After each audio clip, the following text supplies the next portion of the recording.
What's going on, guys? Welcome back to the You Know Ball podcast. I am your host, Trill Bro Dude, and I have been preparing this exercise for almost a week. Last 3 days, really hit the grind hard on this one. It was suggested in the Discord a little over a week ago, and I love the idea of doing an NBA Bag Getter Hall of Fame.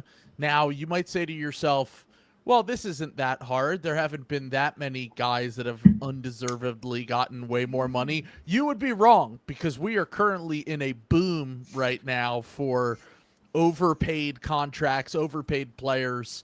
And just going through the last 10 to 20 years of this, I have it over 40 names that we will talk about today during this exercise. Sam sent me a few.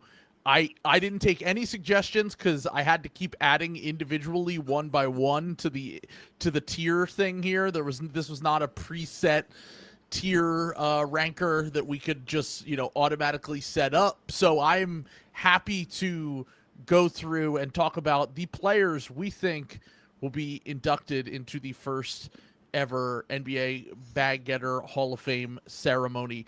I think for this exercise, we need to cap it at a certain point.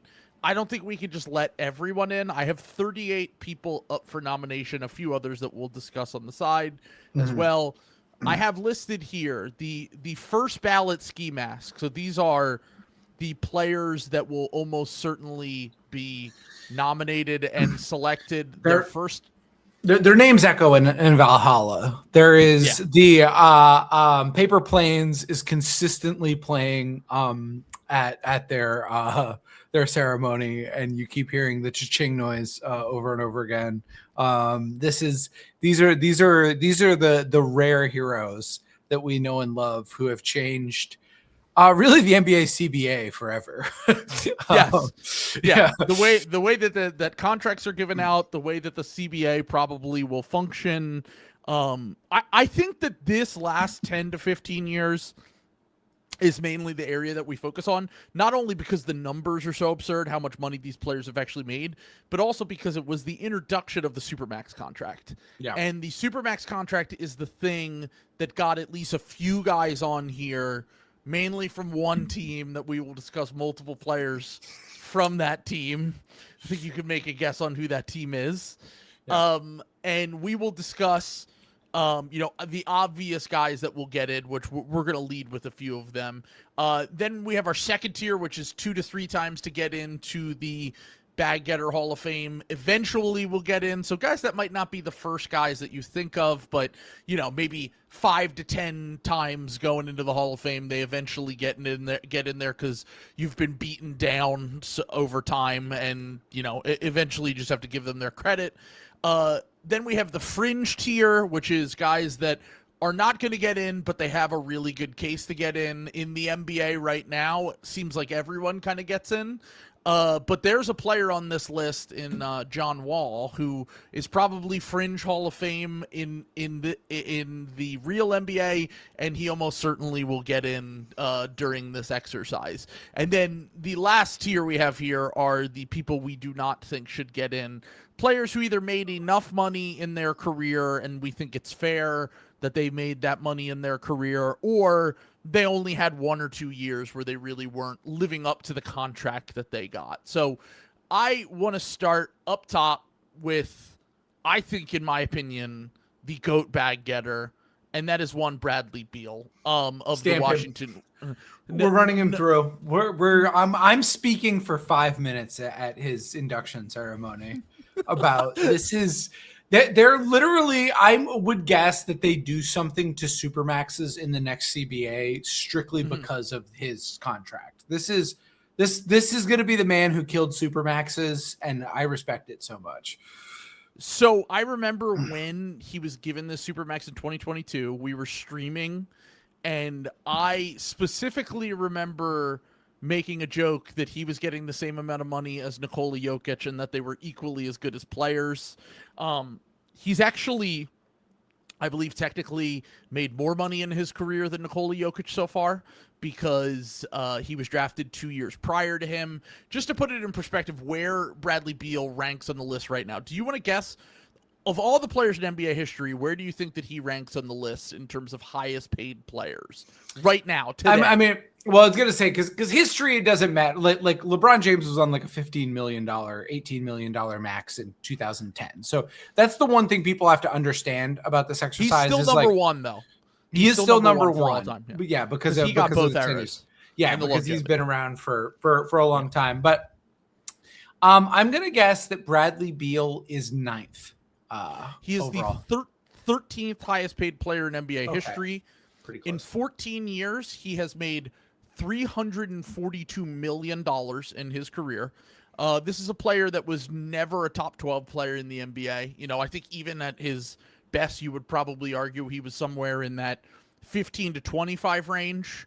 You know, the idea on what he could become kind of was the more appealing thing about Beal. And I think that he ultimately became a guy who scored 30 points a game in a season, almost won a scoring title. Like, he had a very good career, made 4 All-Star games, made an All-NBA. Like, he is not a bum or a scrub by any means, but just to put it in perspective, here are the contracts that he's had throughout his career. So he's the 3rd pick in the 2012 draft, which means he gets a pretty decent rookie deal. Now, back then it wasn't nearly as nice as it is now, but 4 years, $18.6 million. Okay, Baby Max in 2016, which got him 5 years, $128 million. He then did the 3-year, $111 million extension to get him to that 10 years of service.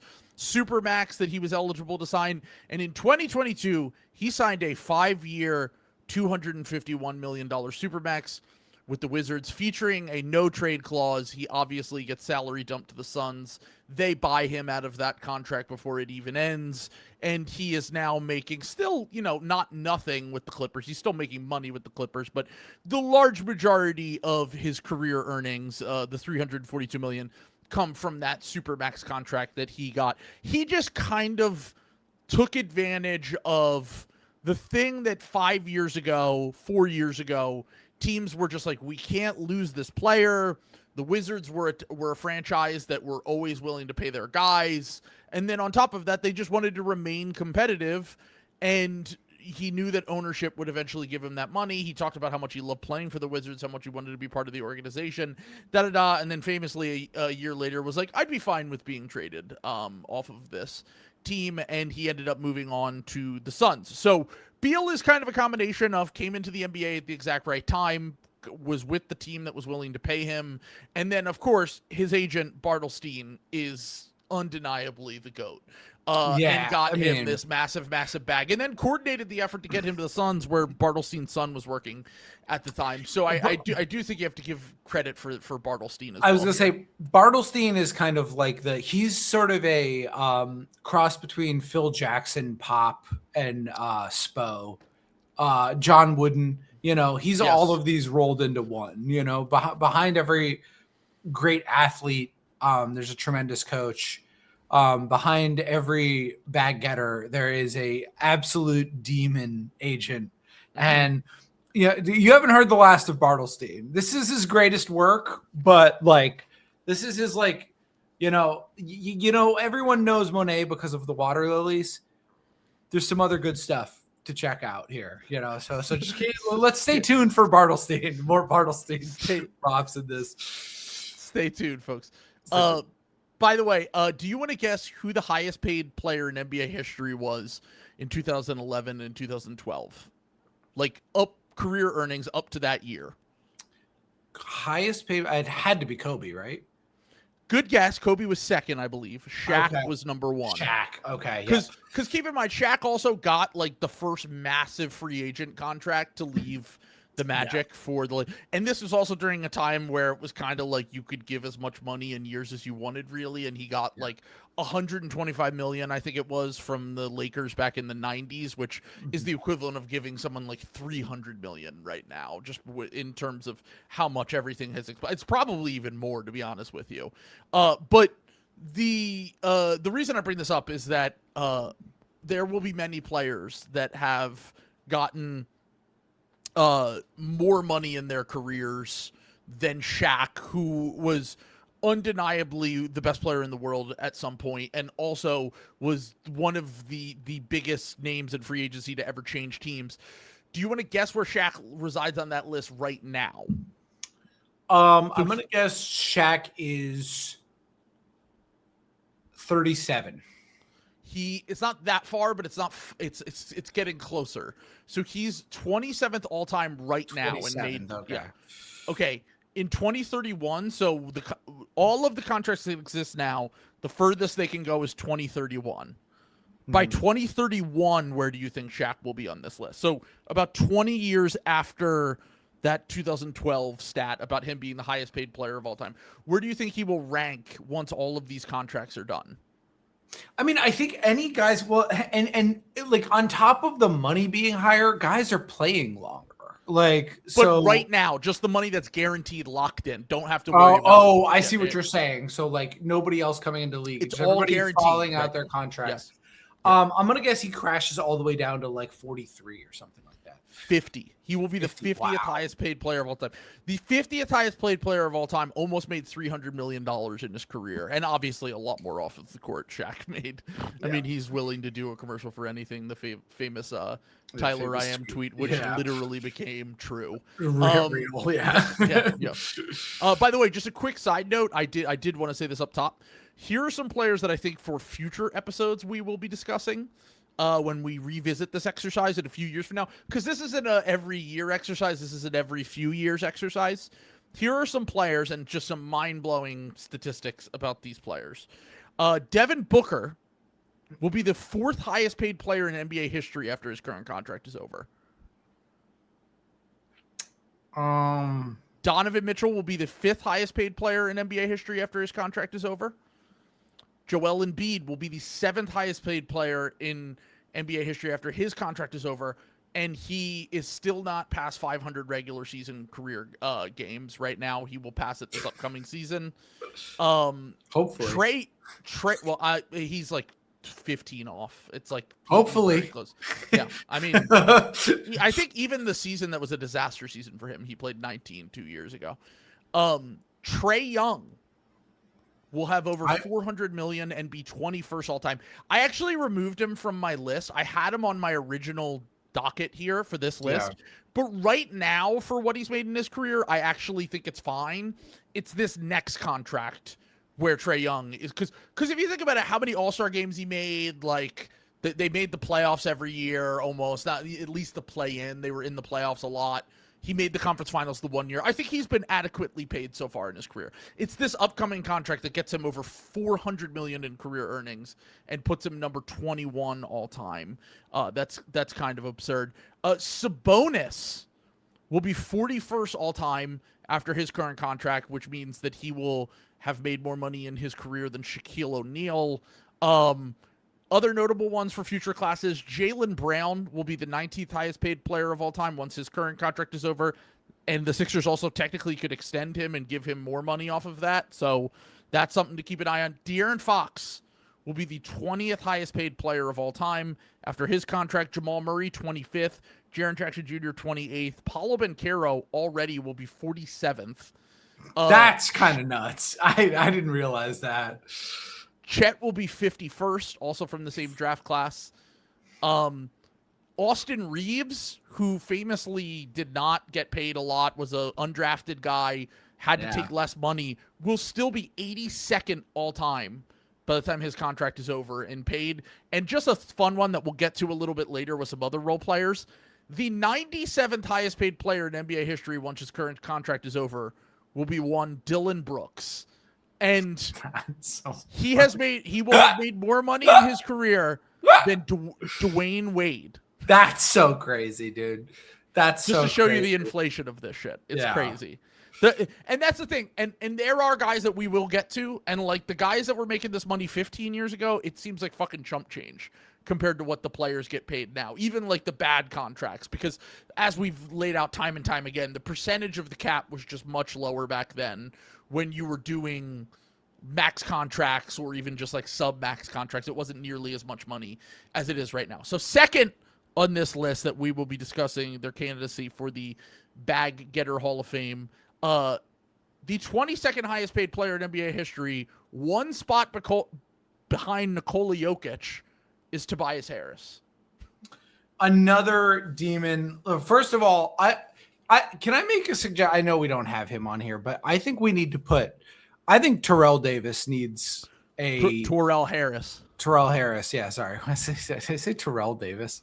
Yeah, Terrell Davis, the running back. Is a running back for the Broncos. Famously, they always get paid way too much money running backs. You know? Yeah. No, I wanted to put. Why did I say Davis? No, Terrell Harris is his only client, really. I believe he had Kelly Oubre at one point too. Yeah, one client, and just, I mean, like unreal per 36 numbers for Terrell Harris on being an agent. Like this is we've never seen anything like this. Like I know people are gonna want the volume, like they're used to Bartlestein, they're used to Rich Paul, you know, some of these other guys. Pelinka, like, when he was in his heyday. I'm taking him over Jason Glushon any day of the week. Like, you know, guys like that. I mean, this was one special season. He's kind of the Isaiah Thomas Celtics version of being a, you know, an agent. Where one shining moment, one beautiful season, like that ruined my life.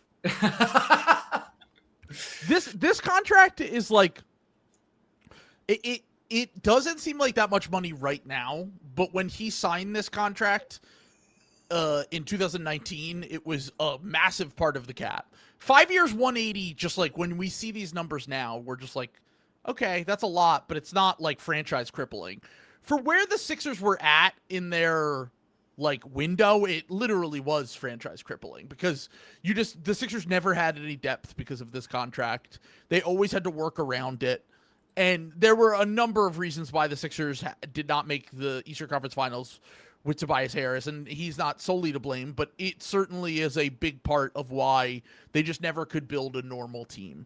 And Tobias, you know, it's not just that contract though with Tobias, because he had like he's someone who just kind of continuously got better throughout his career, and when these guys continuously get better and then they start to really like show themselves in like year 7, year 8, that's when you can really cash in for a lot of money because your numbers are just going up. Your money will keep going up. The percentage of the cap you can get keeps going up. And he made like a decent amount of money on his previous contract. You know, once again, these numbers at the time did not seem like a lot, but like $18 million a year when you're signing that contract back in 2015 is a lot of money. And then later, even after the Sixers tenure, he gets a 2-year, $51 million deal from the Pistons. So he was making $25 million the last 2 years with the Pistons. So in total, Tobias Harris, his career earnings are over $300 million, which is unfathomable. I don't even think there was anyone close on this list. I think you would have to get down to the next guy we're going to discuss someone who never made an all-star team that made this much money in their career. Everyone ahead of him made an all-star game, and then the next 8 guys made at least one all-star game. And the player that we're about to discuss after this is someone who, in my opinion, probably should have made one at some point in his career. Tobias maybe should have made one once or twice, but it's not like you know, it's like some great sin that Tobias Harris never made an all-star game. I don't think he should. I mean, he had the positional value bonus and still didn't make it. You know what I'm saying? I think he was one of the least competitive. Like at that point in time, it was one of the least competitive. Like when he was at his peak, like there was no Jaylen Brown or Jason Tatum in the East. It was before Kawhi Leonard. No, there was. Had really arrived. Like, yeah. What? No. Jason Tatum absolutely was making all-star games by the time. Tobias Harris, the years that he was with the Sixers, because he got traded in the middle of the 2019 season. Yeah, that's what I'm saying. At the beginning, but that was kind of when he was at his best, though, because he fell off. Like, I think if Tobias Harris was going to make an all-star game, though, it would have been like 2021, end of Clippers. You think so? That was his best season. I'm telling you, the first half of 2021, he was up against Jason Tatum made the All-Star game that year. Yeah. Chris Middleton, when the Bucks won the championship, made the All-Star game that year. The guys that he was up against that he lost to were Ben Simmons and Julius Randle. And I remember making the argument, Ben was legitimately terrible for the first half of that season and really didn't play well until like about a month before the All-Star game, which he tended to do every year. And I remember on the podcast making the argument, like, Tobias Harris should absolutely make the All-Star game if the Sixers get 2 players. But Ben got the nod over him, and then shortly after that, his whole career fell apart. But Julius Randle was the guy that got the nod over him that season because it was his first season with the Knicks, and they had this. It was his second season with it was his first season with the Knicks. I'm pretty sure. I think he was a 2020 free agent, and the second half of the season, Tobias was okay, but the first half he was shooting way over his head, and the Sixers were the 1 seed in the Eastern Conference, and I thought that he absolutely should have made it over Ben Simmons, but Ben got the nod over him. Tobias ended up not making it. It was 2019 to 2021 was his window to make an All-Star game. And then he became more of a backseat once Maxey became more of a fulcrum in the offense. And then they got James Harden. And Tobias's role just kind of slowly got smaller and smaller over time. And he didn't really have a chance to make the All-Star game. But I do think that if he were to ever have made an All-Star game, it would have been during that time period. Having said that, he didn't make the All-Star game. And I don't think it's, like I said, I don't think it's some crime that he didn't make an All-Star game during that time period. You are right that it was 2021 season was the best by VORP, but it was like really close with the 17-18 season. And that's kind of what I remember is him being like. It was 18-19 where he had the best year of his career, but he played for 2 different teams. Yeah. He shot way over. He shot like 40% on pull-up threes to start the 2018-2019 season, and the Clippers very smartly sold high on him at the deadline. They didn't want to give him an extension. They wanted to clear cap space for the Paul George, Kawhi Leonard thing. And once again, I don't think that it's some tragedy that Tobias never made it, but I do think that the first half of the 2021 season when we had no fans, that was his best chance to make it, and he probably should have made it over Ben Simmons. Having said that, there are other players that have missed All-Star games that have never made All-Star games, like CJ McCollum, the next player we're going to say, I think, that don't really have a case because they played in a stacked conference with positional shit. But as I said before, if you play out CJ McCollum's career 100 times, he probably makes an All-Star game in most of those scenarios. He just happened to play in the West when it's the opposite of the Tobias thing, where the positional glut was fucking crazy during his career. So I think Tobias is an undeniable. I mean, this is someone who's not even close to like he's like, if you did like the top 500 players of all time, you're naming 200 guys before you get to Tobias Harris, at least. And he is top 20. He's the 21st highest paid player in NBA history. Like, he has to be a first ballot ski mask guy, in my opinion. If he isn't, then I don't really know who is. We've had the spot for him, like at the hall for a minute here. Yeah, he's when you walk through the lobby doors, he's one of the statues leading in. I was going to say he's going to get his own wing of the hall for sure. Day. Him and Terrell. Yeah, no, they're like a It's kind of one of those things where it's like a dual statue. Like it's like the son dribbling dad on the phone. A beautiful double bronze statue. I mean, this is bag getting excellence for sure. Yeah. When you think about duos in history, Ken Griffey Jr., Ken Griffey Sr., when you think about that, I just want Bronny and LeBron. Obviously, I have to do that propaganda on the podcast now because LeBron's a Sixer. Tobias Harris will be certainly in there along with his dad. But the next player, CJ McCollum, 30th highest paid player in NBA history. Okay. Once again, never has made an All-Star game. Mm-hmm. He's kind of Tobias-y in that, I think him and Tobias, if I remember correctly, have the most seasons averaging at least 20 points a game with never making an All-Star game. And I think CJ has the most by a large amount. I think Tobias is second or third. Career earnings, $279 million on in 13 years on 4 different teams. Now, Didn't make much on his rookie contract. Then got an extension where he made about 25 million on his second contract. Then he signed I don't even know if he ever signed a full max contract. CJ McCollum. That's an impressive one to make this much money and never sign a full max contract. Like, I think he always got sub maxes. Like, he got a lot of money, but he never got the full max, if I remember correctly. Maybe that baby max was his, but he made he's basically made on average the last few years about 30 million, if you count the new contract a little bit north of 30 million. So I feel like with CJ, he's not a first ballot guy. I definitely agree. Yeah, I was gonna say the same thing. I think he's I don't know. I think he will eventually get in. I'm gonna be totally honest, because I think he's been adequately paid, I would say. Yeah, he's better than Tobias. I think I know he's kind of put out there as like an empty stats guy. Yeah, and I think he's kind of been shipped around. Yeah, I don't know. I think Sam used to argue over this all the time. Well, and I do think he is an empty stats guy, but like not to the same caliber as like Tobias. You know what I'm saying? Like that's like, or even like a Cam Thomas, or like a like someone that is in the mold that is just a bucket getter. Like CJ has been a part of good teams.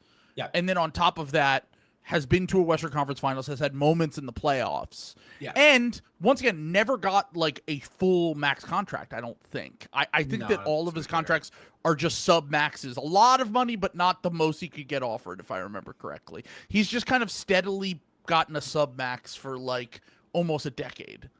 No, I mean, I think I think if you want to do like the Al Horford's a first ballot guy because of his contributions to the sport, you could make a case like that with CJ for his work in the CBA. Sure. Like I forgot about that element. Yeah. So like if you wanted to bump him up to like first ballot on that argument, kind of like how Al Horford is like has a stronger case because of the years at Florida. Like, I think you could do that, or the international stuff, so sometimes people do that with the international players. I think that would be the case with CJ, is that, greater contributions to the bag writ large. He grew the game. Quite literally. I'm looking at, by the way, the next player we have up, another Wizards guard from the same era, actually. We have 3 Wizards guards from 2 different eras on this list. The next player we will talk about is one John Wall, who is someone that, in my mind, he made more money than he actually made, but his career was so short because of the injuries that he didn't have the ability to make once again, he made an ungodly amount of money, but not like historical money like Tobias or some of the guys that are on this list. He made $276 million in his career. Like, that's a lot, but it's not as much as I thought. Like, I thought he was going to be well north of 300 million, but his max contracts just weren't all right. So you'll know better than me. I'm assuming that John Wall got a max contract after his rookie contract, right?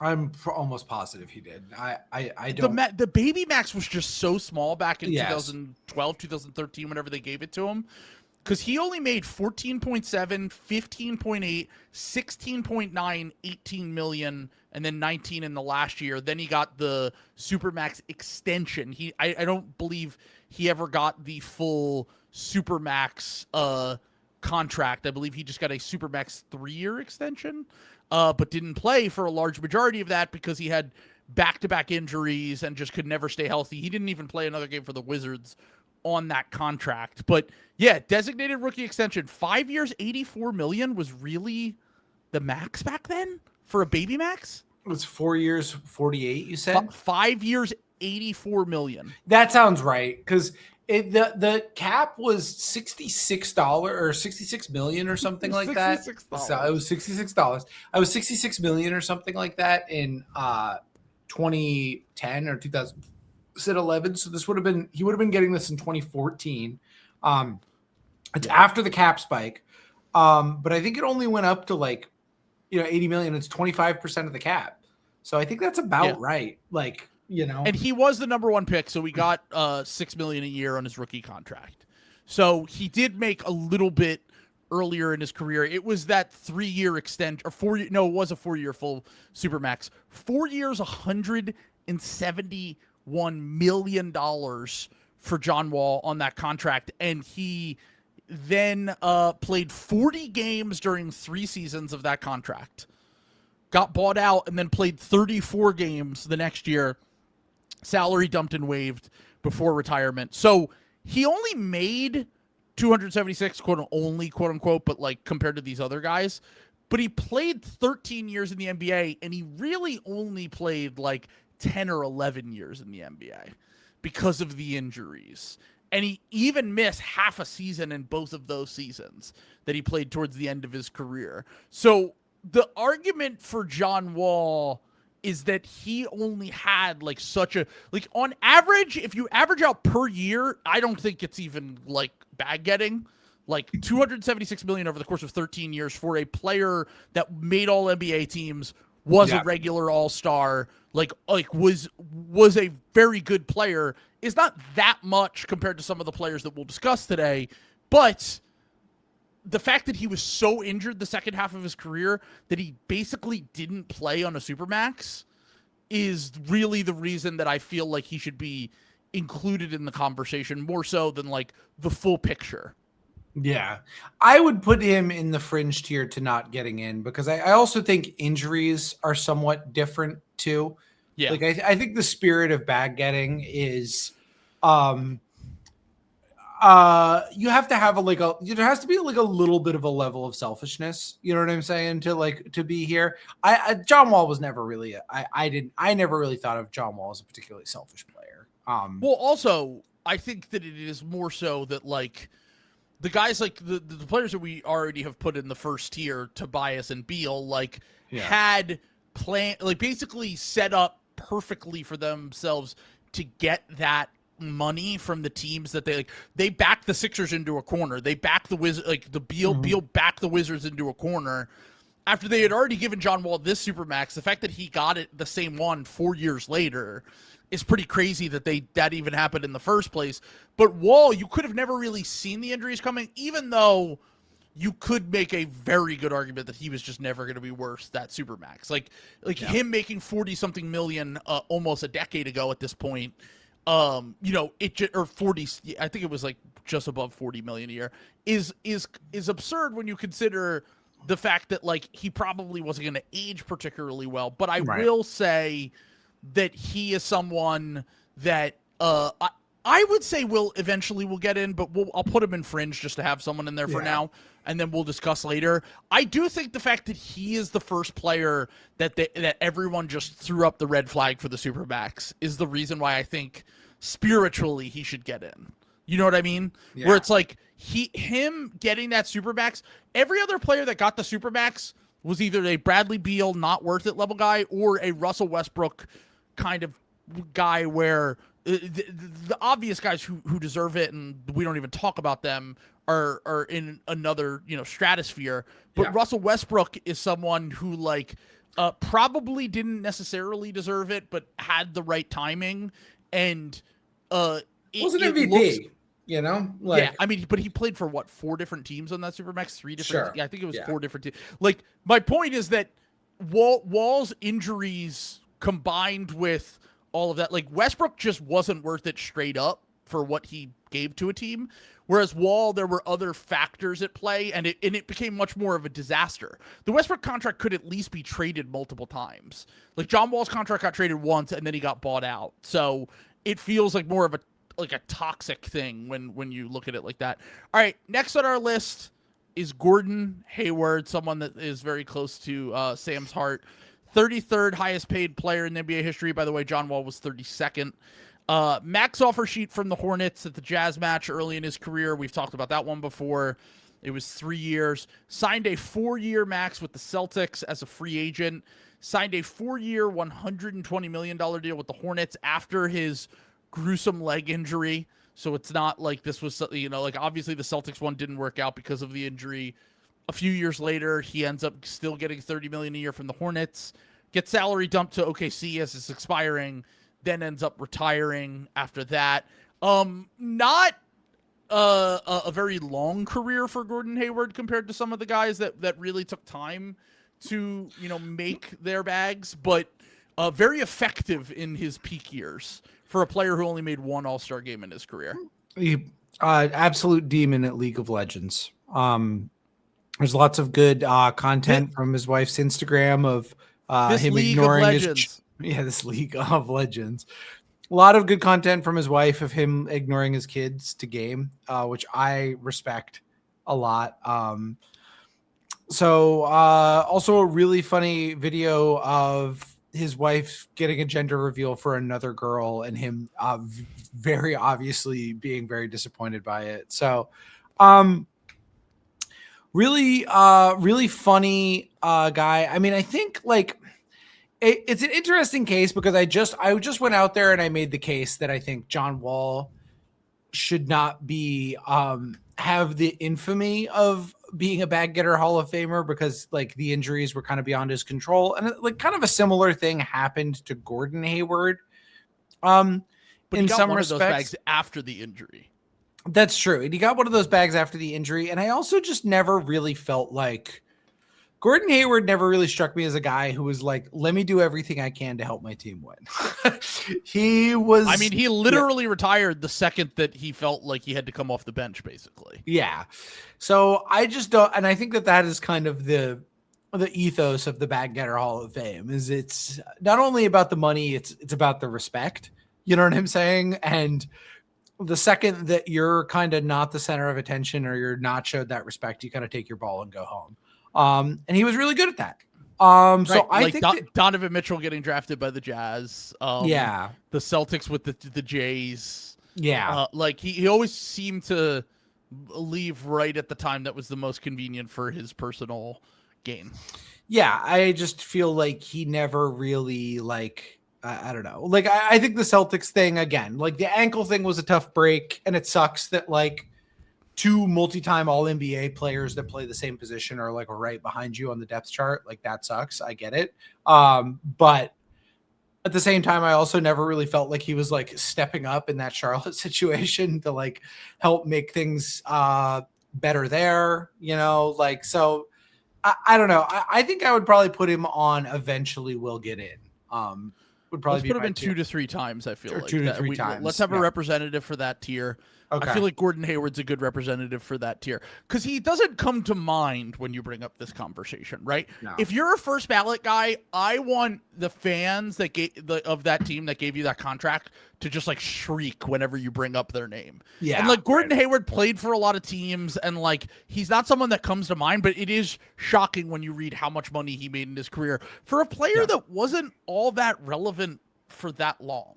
Like, yeah, I think I know he made an All-Star game, but like, maybe it is due to the injuries. But I think you can make the argument that like guys like Tobias and CJ just are more like relevant because they made their careers longer, and like they've just been around longer. Like they've been on good teams. They've just kind of been in the middle of the conversation. That's not necessarily for the best reasons all the time, but they're just more relevant players. Like Gordon Hayward, I think of like college player. Looked promising, kind of just went away over time.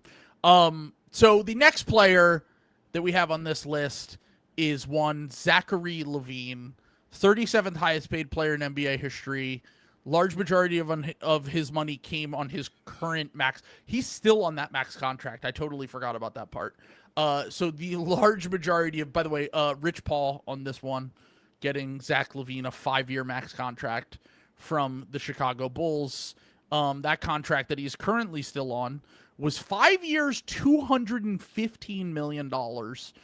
In his career, he's only made $255. So he's going into the last year of that, so that doesn't account for all of the money. Yeah. But so he'll make after this year, he'll be almost at $300 million career earnings. Look, I'm going to say something a little controversial. I know we're talking about a paltry $250 million. Chump change, quite frankly. I think he's first ballot, dude. I really do. I feel pretty strongly about this. I think he checks a lot of the boxes. I think it's going to be tight. It's not going to be unanimous. We go to the bag getting sports writers, the bag writers of America poll. Yeah. Some of them are throwing up their hands. Like Dan Shaughnessy's leaving him off. There's some guys, some holier than thou bag getters who only respect, Nick Friedel is leading the charge for this one. Yeah. He's been talking about how much Zach LaVine sucks for a decade.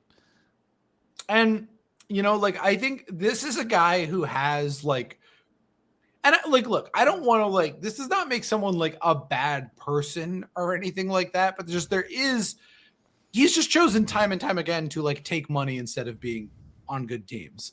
And I think that is the deciding ethos of this, Well, he really only did once. He didn't really have a choice the first time because remember the offer sheet that he got from the Kings was well below a max contract. He wasn't that level of player.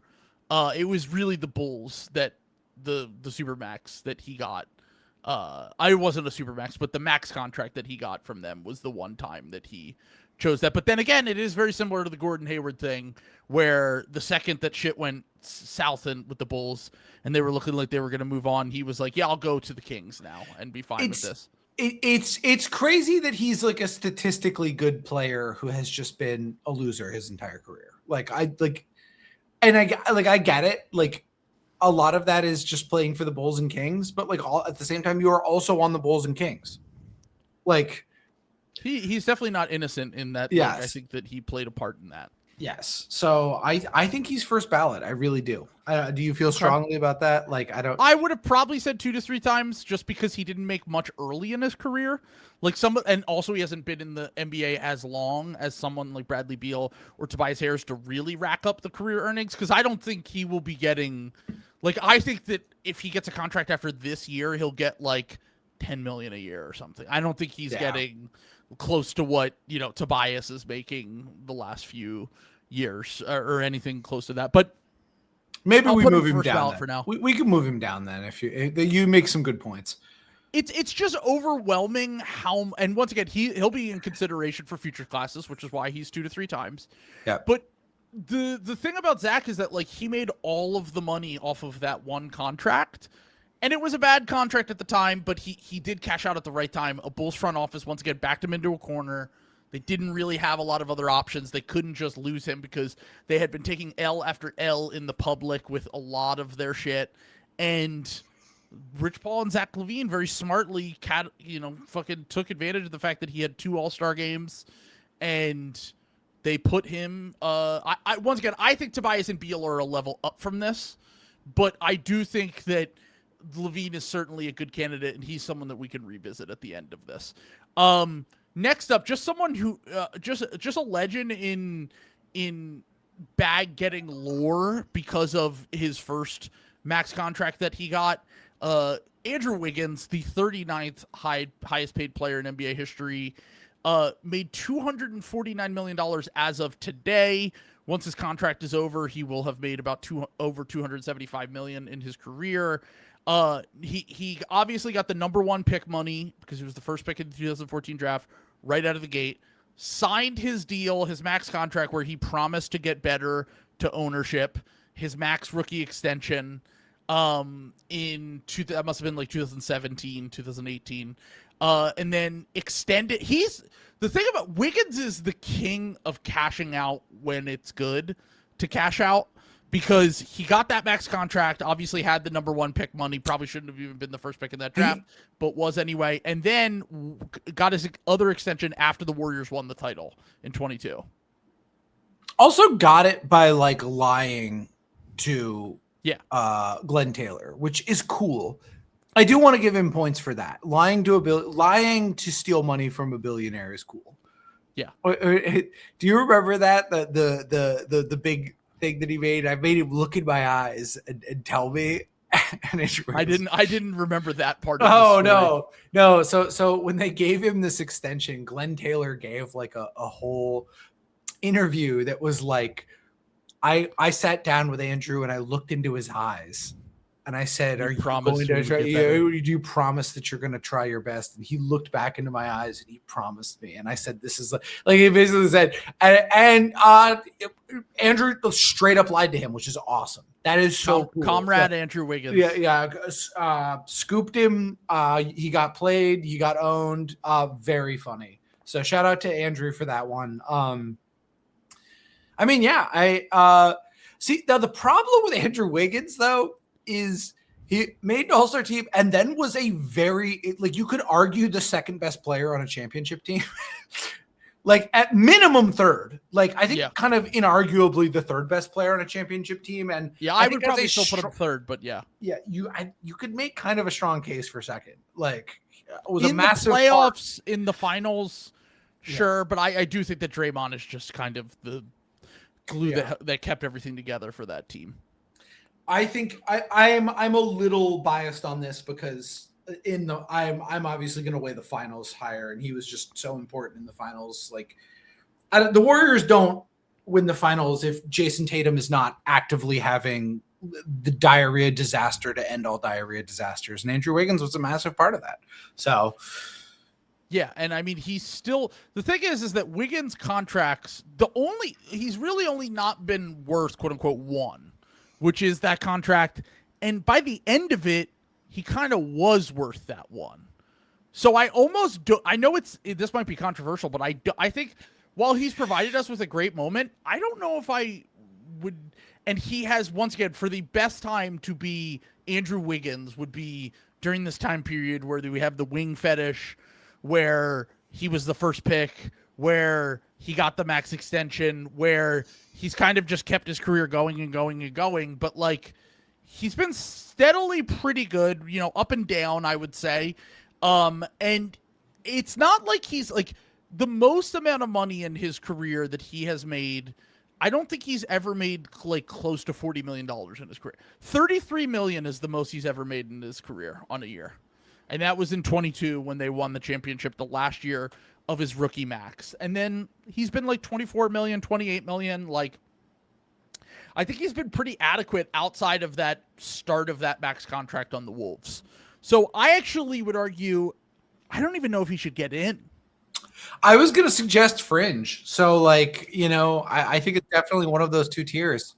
Like I think he has to be fringe because that first contract was like was a theft. Like, but then he kind of, once he got to the Warriors, it basically, he was almost a bargain at some points. Maybe I wouldn't go that far, but like, no, he was on a max. Like he made 33 million a year when they won the championship. Like that's probably about what he provided for that team. I will say it's very funny that he basically strangled the Giannis Miami Heat in the crib, opting into that. It's the more recent contract is very funny to me. You'll never believe this, but I listened to Zach Lowe for the first time in a while because he's been away on vacation. Yeah. And Zach Lowe likes the Clay move. You'll never believe it. It's crazy. It's not could have never seen that coming. Like, I mean, look, I don't think it's impossible. And like, who else were they gonna, use that? That's the argument. Yeah, but they do, But I mean, the Miami Heat do kind of. It hasn't been for a while. They're not quite as good at it as they used to be, but they have been able to like. They're a team that like summons guys via roster spots, so that's not damaging, Like, my thing is like it's not like Clay's been bad for a year though. Yeah, Clay has been bad since his injuries. He literally wasn't even that good in 2022. No, like he wasn't. When they won the championship, he had a few okay games, and he's certainly better than he is now. But like we're going on like 6 years of Klay Thompson not being good. Yeah, it's not like 1 year.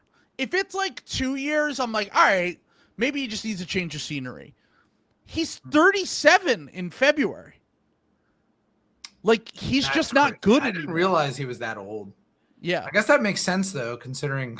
I just can't remember the last time that someone was this bad for this long and people talk themselves into a signing like this. Once again, who cares? Because he makes like $6 million. But, like, he's bad. And he's been bad for a very long time. It is very confusing to me that he's still talked about in any sort of positive light when he really just has not been close to the player that he used to be. And it's unfortunate because he had those injuries, but like, dude, those injuries happened before COVID. Like, yeah. It was 2019. Yeah. Like when the last time Clay was Clay. So anyway. Yeah, I was gonna say, Kawhi was in Canada, and it wasn't a fleeing federal jurisdiction thing. The last time. Yeah. The last time Donald Trump was president. That's how long ago. That's how long ago it was. Yeah. Folks, you heard this one. Classic. Okay, Harrison Barnes. Speaking of a spiritual twin to Andrew Wiggins, Harrison Barnes, in his career he's the 48th highest paid player in history, $224 That's million. kind of staggering. I didn't realize it was that high.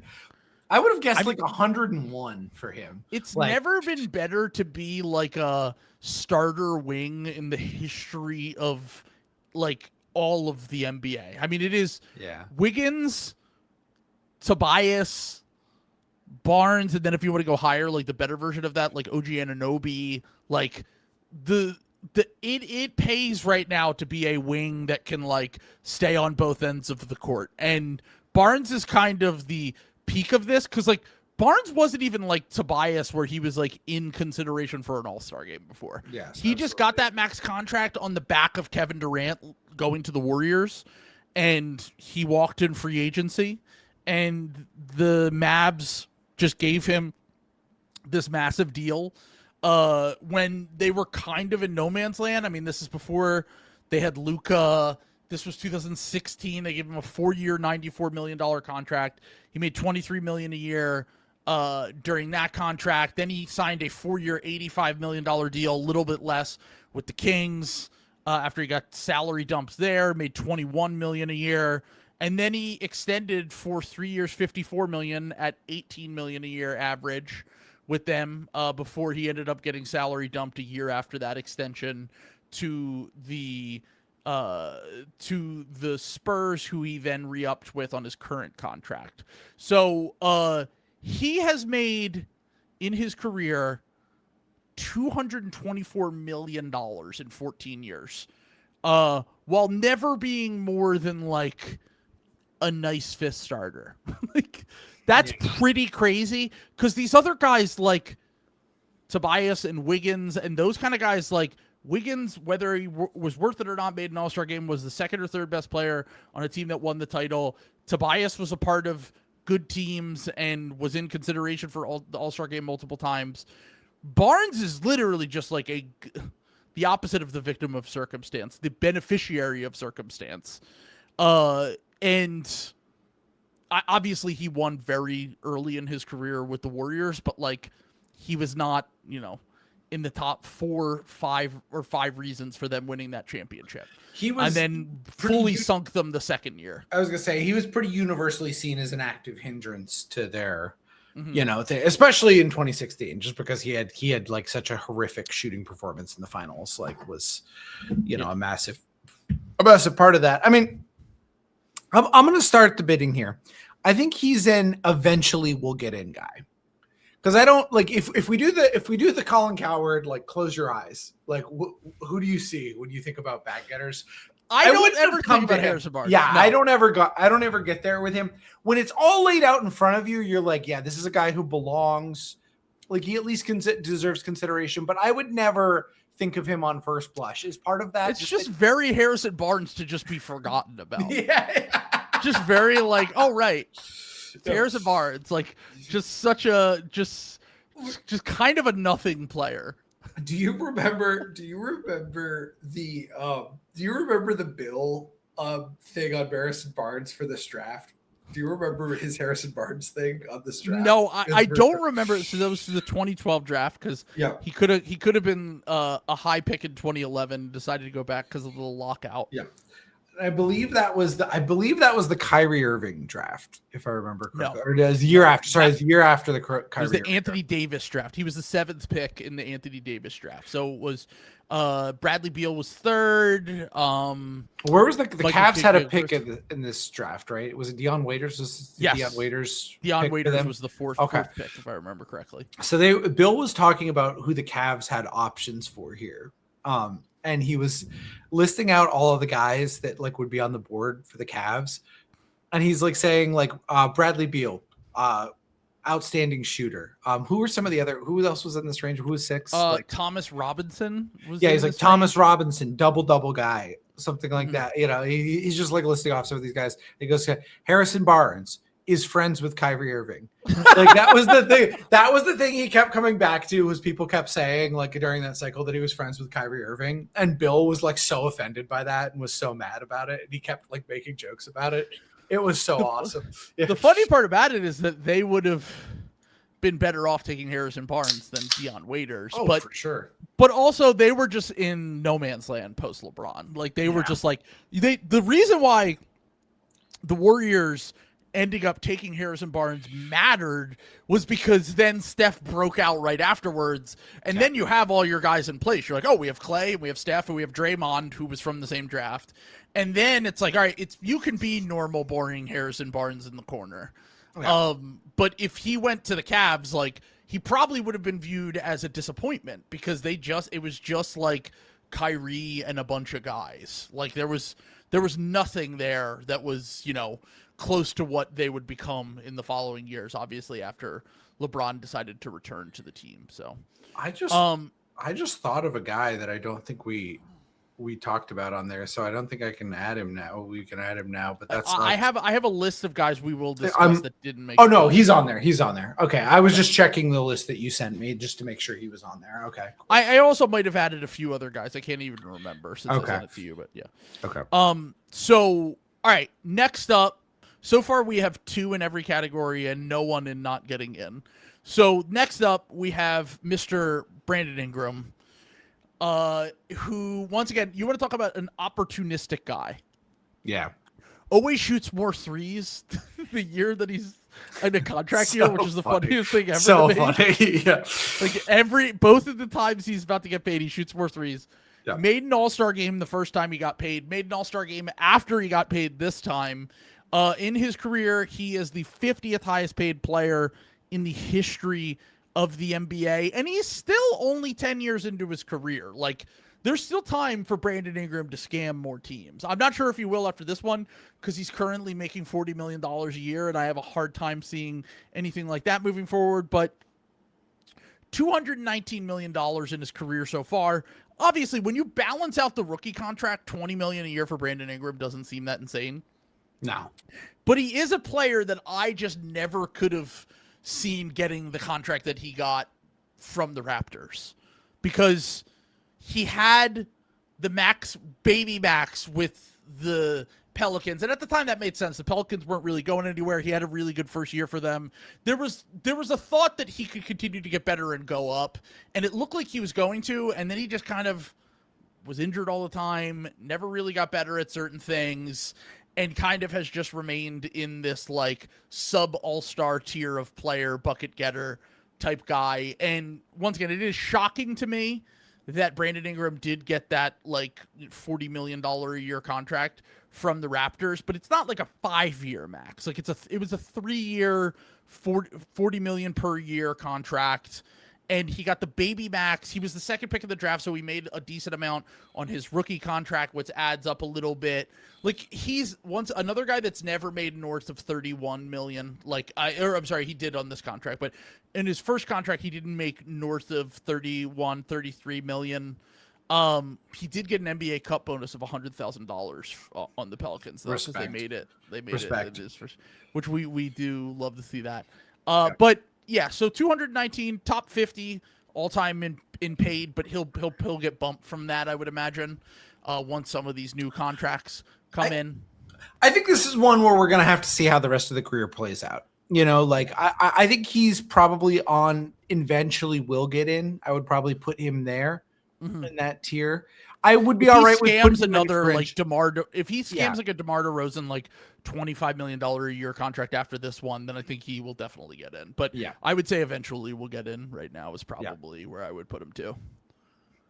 Okay, this next one, first ballot. We don't even need to talk about this. This is a throwback goat. This is a generational god. This Seven-time All-Star, by far the most All-Star games by someone who will not make the Hall of Fame. 100%. And he will make, and for that reason, he will be a first ballot Hall of Famer here because I have no problem with that, which is very funny. Like it's very funny that he's like not. I'm not going to be like, that's crazy that the 7-time All-Star didn't make the Hall of Fame. We are, of course, talking about ISO Joe There's Johnson. no way that anyone has ever, like, everyone on this list, except for Tobias, has mostly played for like 2 to 3 teams. Yeah. Joe Johnson played for 9 teams in his career. I did not realize it was that high. Now, a few were just like 1 year at the end of his career. Like he played for you guys for a little bit. Yeah. And he played for Houston for a little bit. Well, I think wasn't that overlap though? Because we drafted. He might have never played for us though. I forgot. Yeah. He did. You traded him as a rookie, so that was actually his second time. So you're correct. He actually did.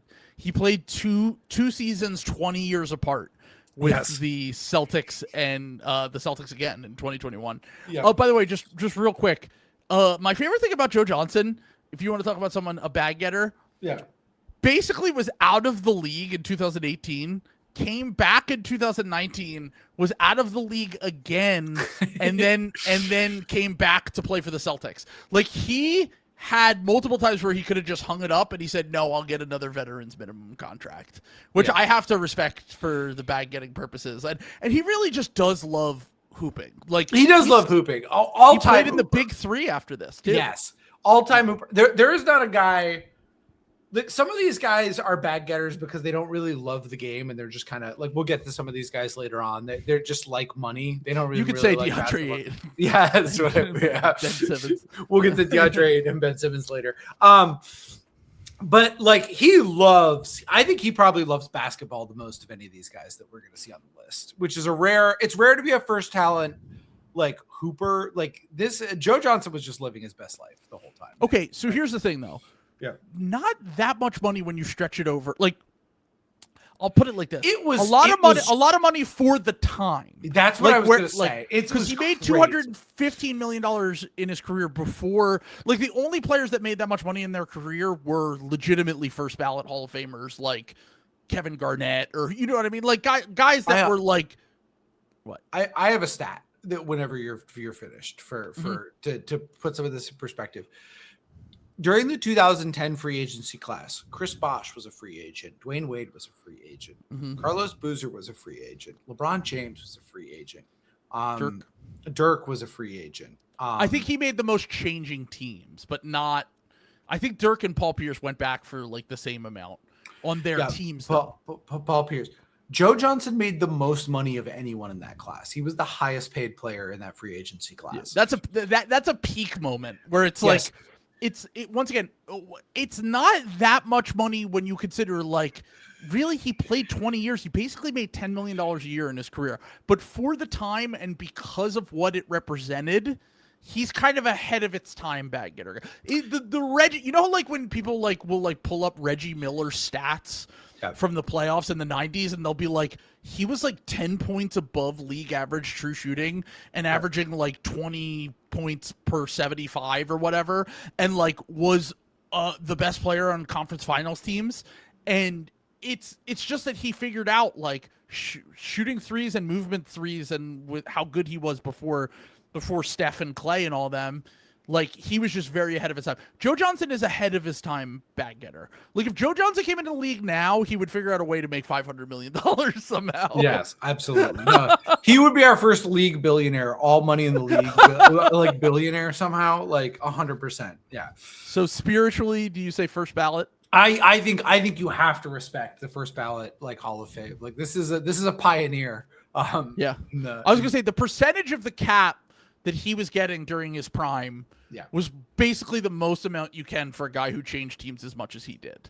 Like, it is literally like crazy amounts of just money, considering how much money teams could pay during that time period. Did the Nets extend? I feel like the Nets extended him on that, or like signed him to a second contract on that. Okay, I'm going to run down all of the years of his career. So the Yeah. most he ever made was $23 million a year, Okay. but that was when that was a large chunk of the cap in 2014.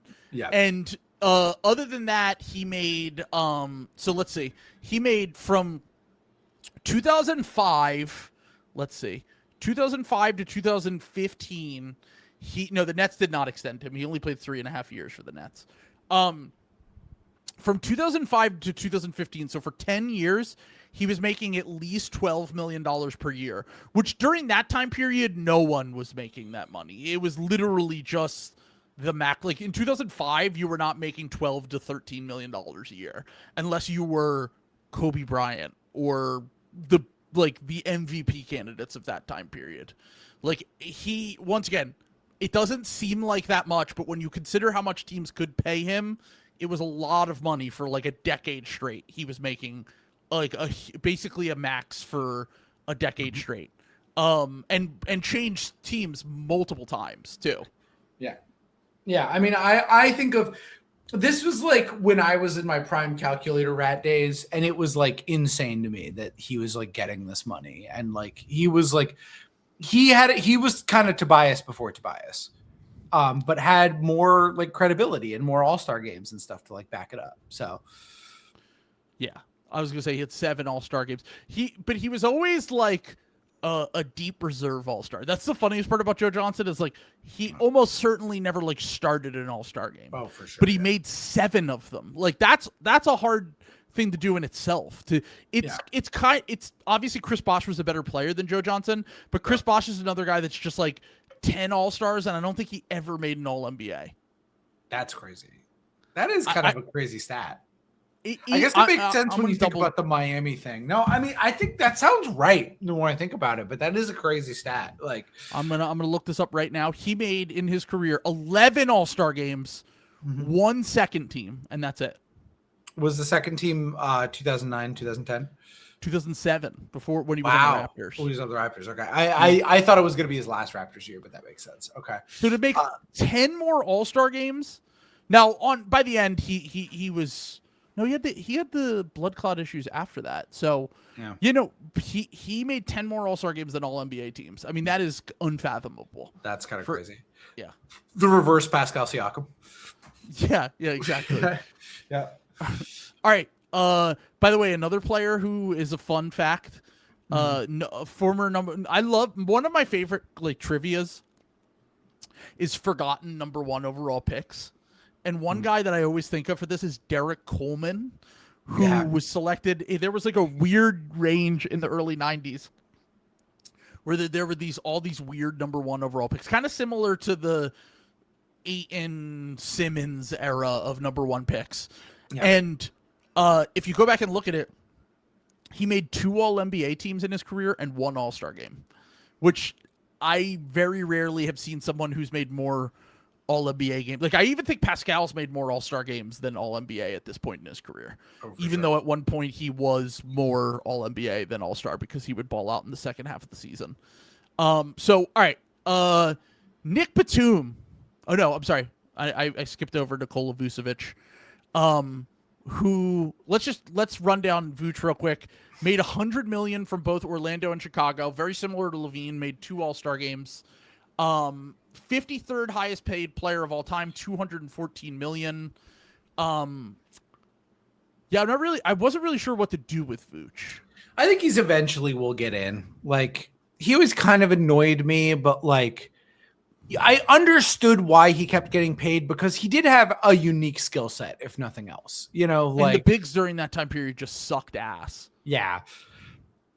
Like I remember our friends at No Dunks back when they were the starters. I would watch their show, and they had a running joke about being on Vooch Island when it came to like all-star selections because he was always kind of like in the mix, but like never quite good enough. Yeah, never quite like there when he was on the Orlando teams.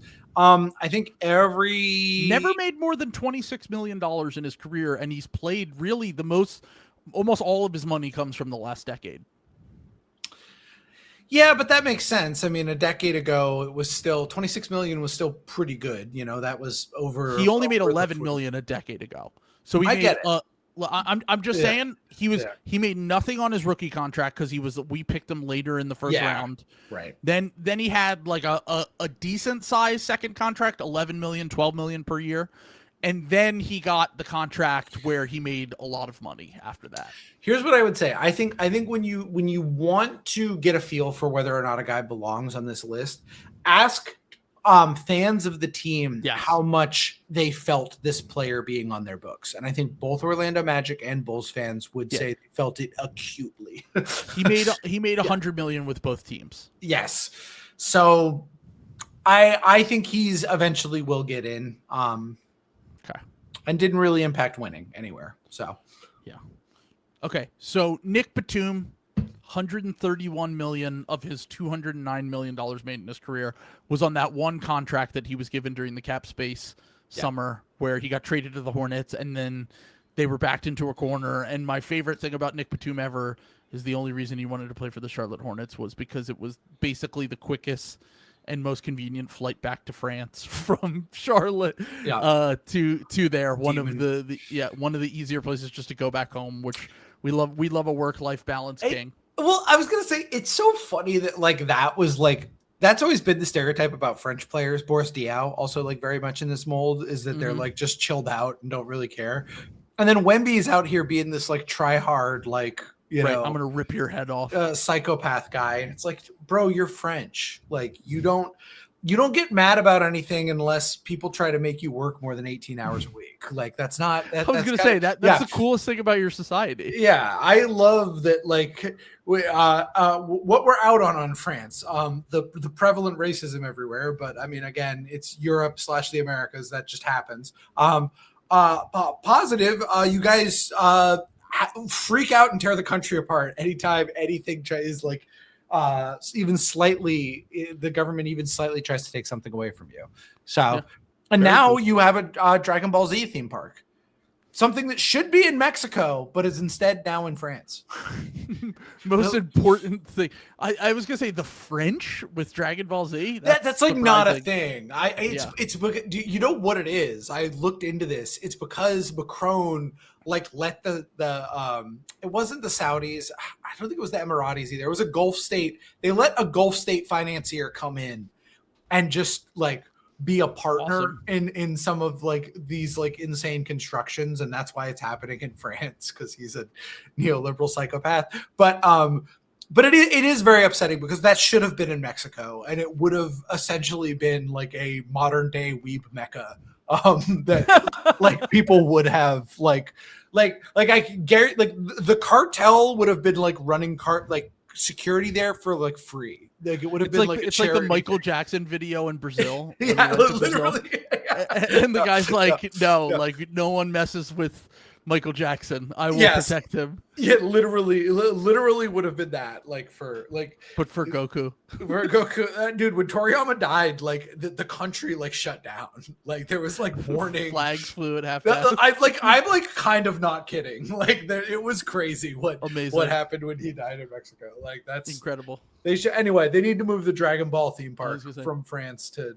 They're very passionate about what they love. They love Dragon Ball Z. They love the Strokes, and they love YG. That's they're huge fans of YG as well. Yeah. Okay, so Nick Batum, I think he has to be pretty high on this. You just think so? It's only one though.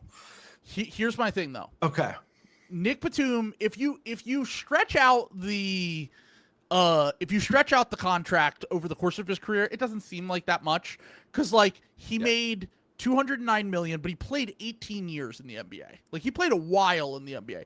On the whole, that's not. But he has an iconic contract from the summer of bag getting 5 years, 120 million, gets bought out of the contract, is basically on scam deals every other place that he played. He was a bargain for every team except for this one contract that is just like an infamous contract that almost taints him. Like it almost puts like a bad taste in people's mouths when they talk about Nick Batum, even though, as we discussed, he could have been this all-time role player had he not taken this contract. So I'm not saying he needs to be first ballot, because I just think when you do the whole of his career, he really didn't make nearly as much when you consider 18 years, the time period he played in. We talked about how much wings and forwards get valued during this time period. Like, he could have made even more money. Like, he didn't like just sell out for money all of the time. Yeah. He made decisions other than that Charlotte contract that were based on non-money making things, like wanting where he wanted to live and, you know, what teams he wanted to play for, mainly the Clippers. But the well, who knows? Maybe he's getting paid under the table by the Clippers. They tend to do that. I will put him in. I guess eventually we'll get in. That's where I was. You seem to push back on this. I push. Well, I'm willing to hear a case for 2 to 3. But I just don't. I just think it was like mostly one contract is kind of what I keep coming back to. And the other thing is, like, he was a good player who did make teams better is the other issue. Like, except for that team, really. Yeah, literally. Yeah. So I don't know. Like, I understand I'm doing a little bit of like him and Gordon Hayward. I'm doing a little bit of the flirting harassment thing because I like Nick Batum more. But like, I do think Nick Batum also bought into being a role player. That's what I'm saying. Yeah. He did what Gordon Hayward refused to do. Exactly. And that's why I respect Nick Batum a lot more. And I think he deserves a little bit more grace from some of this. So, all right, can we get a moment of silence for this next player we're going to discuss? One of the most iconic bag getters in NBA history. Unreal. Someone who is near and dear to this podcast. Honestly, we wouldn't be here right now if it weren't for Ben Simmons. Yeah. Just completely deciding that he hates basketball in the middle of his potential Hall of Fame career. Ben Simmons, it's unbelievable that, like, he really, like, I know he was the first pick. Yeah. But like, the thing that I appreciate about Ben, he spoke out about the NCAA not paying players, which eventually resulted in them getting paid. Yeah. He also didn't make that much money. Like, he was a bargain on his rookie contract. Yeah. He was a 4 years, $26 million, even though he was the first pick, was playing at an all-star level for half of that contract. And he looked like he was going to be so much more. Obviously, everything comes off the rails when he starts his second contract, his max contract, 5 years, $177 million. He ends up making in his career, he ends up making just over $200 million a year, $203 million. But the way that he went about it, sitting out after the one season in 2021, never playing for the Sixers or Nets, even after he got traded to the Nets, basically never really playing for the Nets. Like, I mean, he's the 57th highest paid player of all time, $203 million made, played 148 games over 4 seasons on a max contract before he got bought out of that deal. So it was a 5-year deal. So he played 148 games in 5 years on this max contract, basically sitting out a full season and then barely really even playing. He played more than I thought, actually, when you look at his games played, but it was not like nearly enough to obviously justify this. I mean, the way that he sat out in a way that we've never seen from a player for a full season. Awesome. And then still got the money. Still got the full guaranteed money. Like, the Sixers could have fought that and they wouldn't have had to pay him, I don't think, because he didn't play. And I think the fact that he still got it, to me, he's a first ballot guy. Like, I think so. I think contributions to the game. You know what I'm saying? I think the thing about Ben is because he did this in Philly. Like, he did this in a Northeast sports town. You know what I'm saying? Like, I think if Ben had done this in like New Orleans, for example, or like Sacramento, it wouldn't have been the same. But he did it at a psychopath like sports city that, like, by the way, in the middle of their contention window. Yes. And that's what I'm saying. Like, I think that Ben, you could probably, like, if you just look at the facts of Ben's case, I think it would probably be more like 2 or 3 times, like, completely objectively. But because we were there, we know the zeitgeist was just so different. Like, this is somebody who turned the game on its head, really. I mean, this is, he really is kind of like the Lena Dunham of like bag getting in a lot of ways. Like we've compared him to Lena Dunham before. Yeah. Like unironically, we've literally compared him to Lena Dunham. I think that's the right comp. I'm gonna be totally honest, because the other thing is, like, as I get older, like he's not innocent, and Lena Dunham's not innocent, but I have more sympathy and empathy for like them as people. You know what I'm saying? Sure. Like, and Ben's like genuinely like kind of funny, and I'm not a Sixers fan, so I'm a lot like I understand that like it's a little more fraught than this, but when he like makes his little jokes, I'm like, ah, Ben, I can't stay funny how. Yeah, let's just say, yeah. I guess he makes a little joke. I know Nets fans and Sixers fans are less amused by these tactics. I mean, we're making Ben a made man. I was going to say, I keep saying Sixers fans. Really, Nets fans are the ones who should be more pissed about this. I was going to say, ultimately, it didn't really end up burning us as bad as it should have. Like, in most worlds, that burns us very badly. In the world we lived in, it was, like, fine. Like, I mean, obviously, it sucked to not see him have his career. The Nets got footed with the bill. Yes. And it really ruined their contention window. So, yeah, but I just think he should absolutely be one of the best. One of the highest. By the way, so far, Wizards, Sixers, Nets/Sixers in the top tier for all-time first ballot ski mask bag getters. Bradley Beal, Tobias Harris, Joe Johnson, and Ben Simmons. Okay, someone who I didn't think about for this exercise but came up when I was looking through these, Danilo Gallinari made more money in his career than Dwayne Wade. That's kind of crazy. Dwayne Wade is another guy. Like, I just keep bringing up Wade because it's not like he wasn't making a lot of money. Like, it was just the cap at the time, and he didn't have like a 20-year career. Right. Like his career, it was like a little bit abbreviated just because his athleticism kind of went, you know? Yeah. Like, but like he still played like 15 years in the NBA and made like got a bag from the Bulls even after he wasn't the same. Like, it's not like Wade didn't make any money in his career. Like, Wade made a lot of money in his career. Danilo Gallinari, 58th highest paid player of all time, $202 million made.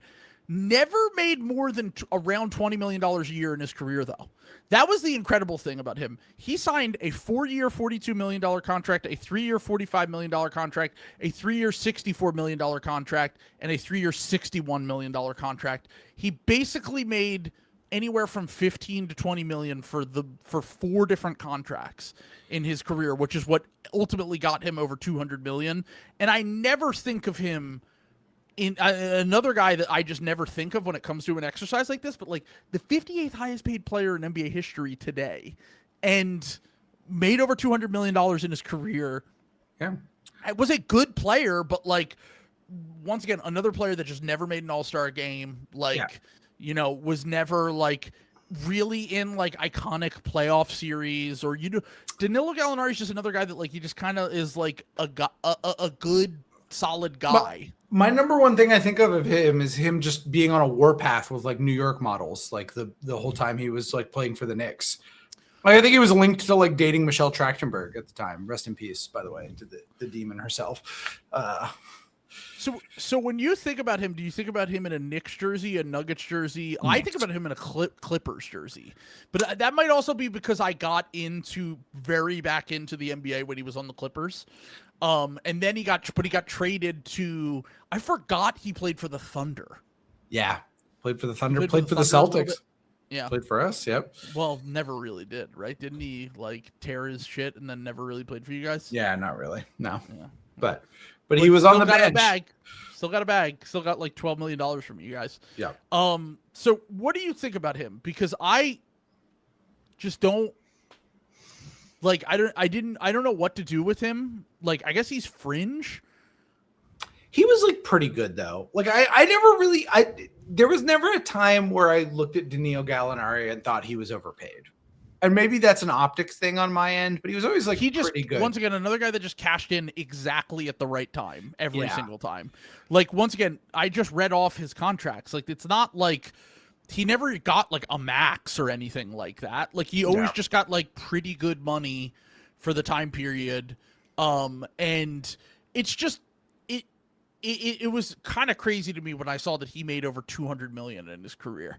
Like that is crazy. I would have never guessed that. I would have guessed he made like 130 million or something like that.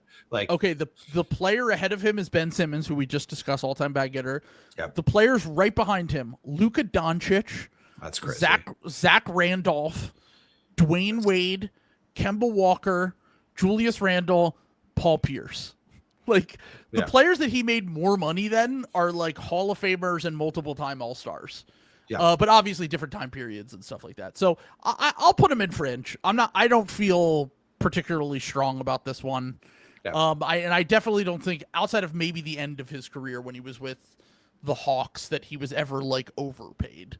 When he was getting paid like $20 million a year to come off the bench for the Hawks, but it wasn't like egregious at any point in his career. The next player on this list, Eric Gordon, 72nd highest paid player of all time, made $186 million in his career. Won a Sixth Man of the Year, was supposed to be a future star, then had some injuries. Yeah. And just basically continued to cash out for the rest of his career on like MLE deals and like a little bit above that. Like he had that early big contract he got, but he never, another guy that just kind of like steadily made like good money in that range. Yeah. It's a little bit more in the spirit of this because it's a little bit debatable about how helpful he was to winning, and was kind of like he's a little bit more in the mold of like your Zach LaVines, your Joe Johnsons, your, you know, he was the sixth man on the 2017-2018 Rockets.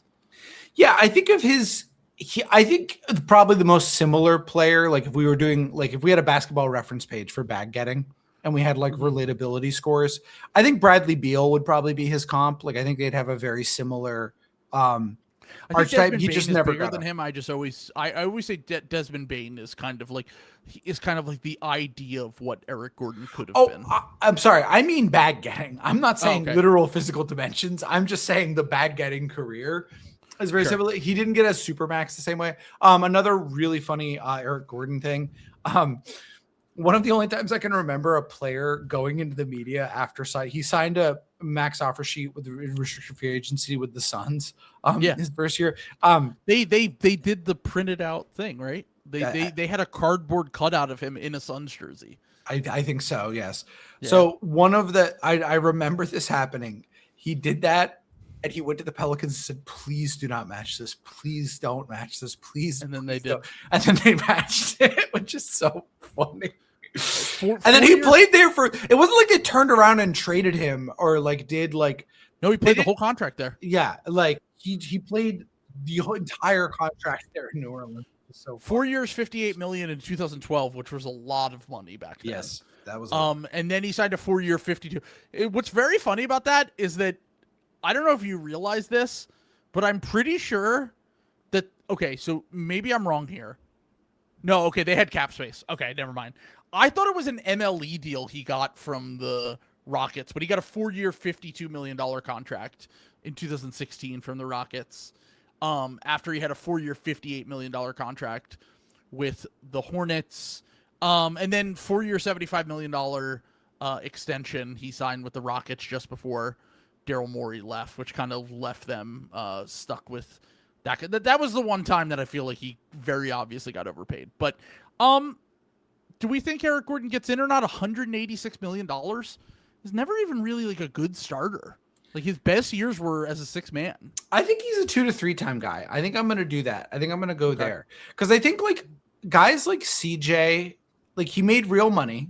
I think he made more money than a lot of these other guys. Maybe not Brandon Ingram, but I'm looking at all the guys and eventually we'll get into here.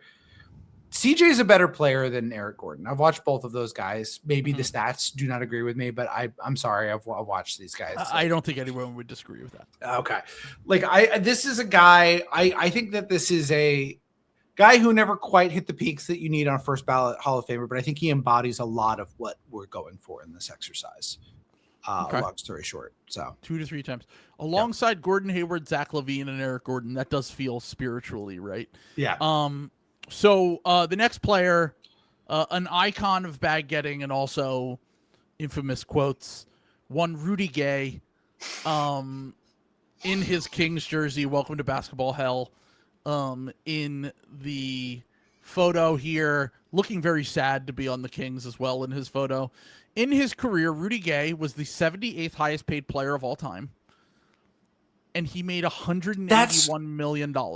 That's kind of low. That's lower than I expected because I think he was also in that free agency class, the 2010 free agency class, I believe.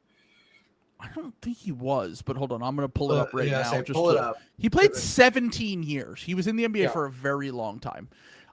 So I believe he signed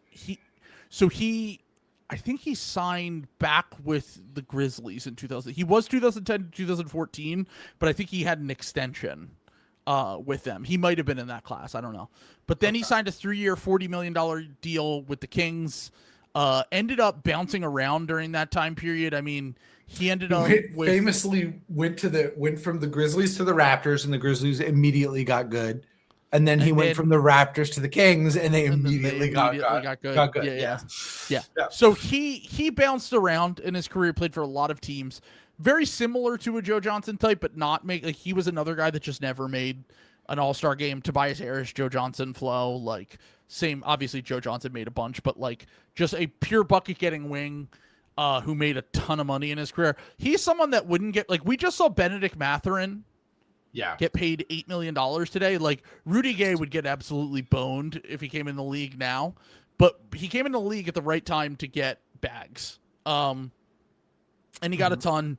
181 million. Wow, he was drafted in 2004, was it? Or 2006? 2006.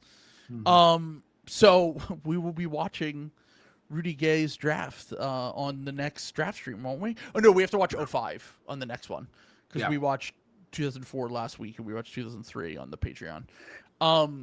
Also, if you want our Peyton Watson thoughts, those are on there as well, that episode that we did last week. But the he certainly should not have made $181 million in his career. Eventually we'll get in, or 2 to 3 times, or I think he's on the fringe of I think ballot. We have to go. Yeah, I think he's on the fringe of first ballot. So I'm going to say 2 to 3 times if we have some pushback on this, because he is again, the zeitgeist is so important for this. Sure, he was the poster boy for empty stats, empty calories, the contract strangling your team guy. So. Yeah, I don't know. He was making 16 million, 13 million, 10 million. He was making a lot of money when I can't believe he even got 2 contracts with the Spurs. I totally forgot about that. And then once again, another guy that just played until 2023. He just retired not that long ago. So we'll put him in first ballot. I do think spiritually he fits that tier for sure. Yeah. D'Angelo Russell. 80th highest paid player of all time, $180 million in his career so far.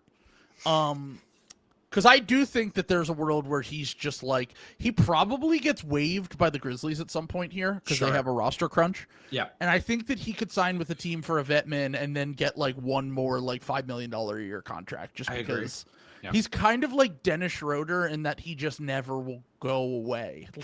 He's just always around. And will continue to just acquire big contracts. Not big, but decent sized contracts. So once again, how he got his money, drafted second pick, got the max contract, basically just kind of came at the best time possible, made an all-star game. The Warriors needed to do the sign and trade for Kevin Durant and offered, I think it was a fake first round pick that never conveyed. To make that trade happen because they were desperate to get someone. And D'Lo got a max deal out of that. Then he got traded to the Wolves. Then he got traded to the Lakers, and the Lakers gave him 20-something million a year to come back. He ended up back on the Nets, signed in free. He's bounced all around the league. A miniature version of the Dennis Schroeder thing, but with a lot more money made. So where do you think D'Lo should go on this list? 80th highest paid player of all time. Doesn't have an infamous, obviously the max extension, he should have not gotten a max extension and it got traded, but it actually got traded for positive value. I know, which is crazy. which is funny. Yeah. Because they got Wiggins and a top 10 pick out of that, which is kind of unheard of. They basically instantly got off the contract, the Warriors. But I guess I would put him in 2 to 3 times because he's not someone that comes to mind for me when it comes to like all-time bag getter, but he's just steadily made good money, like good high-end starter money he's also had moments in his career. He made an all-star game, even though it was a little bit Mickey. He was a big part of that Western Conference Finals Lakers team from a few years ago. He's had moments, even though he's like a massive playoff dropper and seems like it's not good vibes to have him on your team. But yeah, my first blush was eventually we'll get in, but I will certainly not argue with 2 to 3 times. I think that's a fine spot for him. I think he's played for 7 teams. It's awesome. He's played. We played for the Nets twice, the Wolves, the Warriors, the Lakers twice. He's played for 2 teams twice. He broke up a celebrity couple so bad that both of them immediately became irrelevant. Just the influence is crazy. Yeah. Also played for the Mavericks. Never technically played for the Wizards, but was on the Wizards. Yeah. He just sat out for the rest of the season, and then he got traded to the Grizzlies. So he's actually on team. He's on team 7, but 9th time if you include him going back to both the Lakers and the Nets, which is very funny. The next player I think is first ballot personally. Jeremy Grant, 85th highest paid player in NBA history. $171 million. Left the Nuggets when they were like really good after the bubble to go get money in Detroit so he could be a number 1 option. Then got traded to the Blazers and got one of the most dumbfounding contracts in recent memory when he signed a 5-year Tobias Harris style contract with them. And then this past offseason got traded for Ja Morant and is now on the Memphis Grizzlies, but he's still making for 2 more years over $30 million per year. I think Jeremy Grant is a first ballot guy. Like, okay, I think you're probably right about this. Like, you don't left think the Nuggets for money and to have more touches. Yeah. Then he somehow ended up on the Blazers and got a sub-max deal from them. Yeah. Just before they got rid of Damian Lillard. Yeah. That's an all-time bag getter to me. Yeah, I was gonna say he might be the worst contract in the NBA right now. He's on the short list for sure. For players that don't have massive injury problems and players that are not like the availability stuff, right? Yeah. Like just straight up players, like he should not be making he's an MLE player making over $30 million per year. So yeah, I think that Jeremy Grant should absolutely be in the top tier. I mean, just absolutely perfect timing for him to make out like a bandit with both the Pistons and the Blazers. I mean, this is a player that's just like been fine for most of his career, and he is going to will make $200 million in his NBA career. I mean, even if he just gets like mini MLE deals after this, he'll be close to $200 million in his career. And he was never like a hyper relevant player. I mean, how many times we joked about this before? How many playoff games has Jeremy Grant played in his career? Because we always talk about the fact that he's never playing in April and May. I'm going to look this up. I know he played for the Thunder in the playoffs. I know he played for the Nuggets in the playoffs. And I think he just played for the Blazers for the first time in years. Yeah. He's played 40 career playoff games. A guy who was on the Nuggets for like one year. He was on the Thunder for years. 1 year. Okay. 3 years with the Thunder, 1 year with the Nuggets, then Pistons. Did he have a team in between the process Sixers and the Thunder? The Thunder. Okay, that's right. Yeah, so we traded him. I've talked about this before on the podcast. Yeah. We traded him for Ersan Ilyasova and what a name, and a first round pick that was top 20 protected that we then traded to Orlando, only to trade later for that pick back for Markelle Fultz, and that's the pick that we drafted Maxey with from OKC. So. And by the way, the guy that we got for that pick from Orlando, Pashezhnik, never played a game for us. It was a draft night trade in 2017. So, Jeremy Grant absolutely has to be a first ballot guy, in my opinion. DeAndre Ayton up next. 86th highest paid player in NBA history, DeAndre Ayton. The famous offer sheet from the Pacers, the Suns match. They have to salary dump him to the Blazers. He ends up getting bought out of that contract in the last year, goes to the Lakers, gets an extra $8 million this upcoming year. They salary dump him to the Wizards. So DeAndre Ayton, so far in his career, by the way, because most of these guys we're talking about were drafted from like 2011 to like 2015. DeAndre Ayton has made $170 million, and he was only drafted in 2018. So like he's still got time to go here. Like if he gets one more real contract, which I don't know why he would. I think he's basically like a veterans minimum guy at this point. But if he ever gets like even an MLE, close to an MLE deal, a mini MLE deal, he could come close to $200 million made in his career. And honestly, the more I look into the stats, the more I'm like, man, DeAndre Ayton is just a nothing. Like, it does not impact anything. Like, looking at LeBron and Luka's stats when Ayton was on the bench last year, like, it's kind of brain breaking to see how much better they were when he didn't play. So I would say DeAndre Ayton is either first ballot or 2 to 3 times to me. I think 2 to 3 times. I think we have to see how the career plays out. Like, but he's certainly on a trajectory. Yeah. You know, like he's certainly on a trajectory to be one of the greats. Yeah, I was going to say right next to D'Lo. Obviously also got first overall pick money, which helps boost which help boost the career earnings. Getting drafted over Luka is so boss. Demon. And then ending up teammates with Luka, and you're making $8 million a year. So all right, the next guy up, someone that I actually added late, is Elton Brand. Mainly because Elton Brand scammed the Sixers for like 20 years. Like, it's kind of unfathomable how he pulled this off, that like we just got rid of Elton Brand. Now we have Slot, by the way. Please tell me it's real Slot. It's real Slot. Kuminga has agreed to a 2-year, $13 million deal with the Timberwolves. Lakers? Timberwolves. Ooh! Player option. Yeah. That's actually massive for them. I was kind of like, that is the team he should have went to, I think. Yeah. It was either them or the Lakers. Like, I do think that is ultimately the best case scenario for him and for the Wolves, because the Wolves were about to start Trey Lyles at the 4. Yeah, that would have been upsetting, to say the least.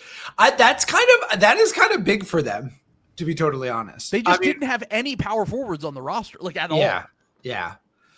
Pretty good. That price is about right. I feel like that's a good price. Better than what he got last offseason. Certainly, I think honestly, even with the player option, I think that's a pretty good contract. I'm going to be totally honest. Like, yeah, you might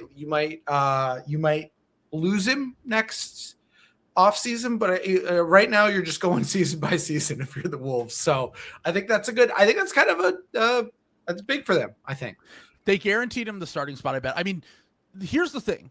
No. We will learn whether Jonathan Kuminga is what his biggest fans think this year, or if what his biggest haters think he is this year.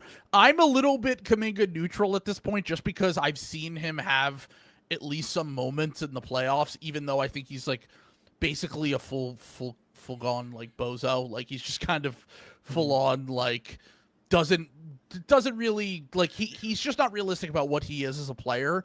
But I don't think he's like actively terrible. I think he's just kind of a guy, and I think that if he buys into a role where like he defends and rebounds and can be a passable spot up shooter who could occasionally get the ball, like, it's fine. Like, they needed a swing like this. Like, they're probably the Wolves are probably the biggest beneficiary of the Peyton Watson thing, him going to the Cavs, because I think he was going to sign with the Cavs. So now the fact that he's signing with the Wolves is is pretty big. Like this gives them a chance. I think. I was like about to fade the shit. I'm still probably going to be a little bit lower on the Wolves this year. Yeah. Just because their depth is really bad, but. Yeah. I do think that they needed something like this to just give themselves like something at the 4 spot. Yeah.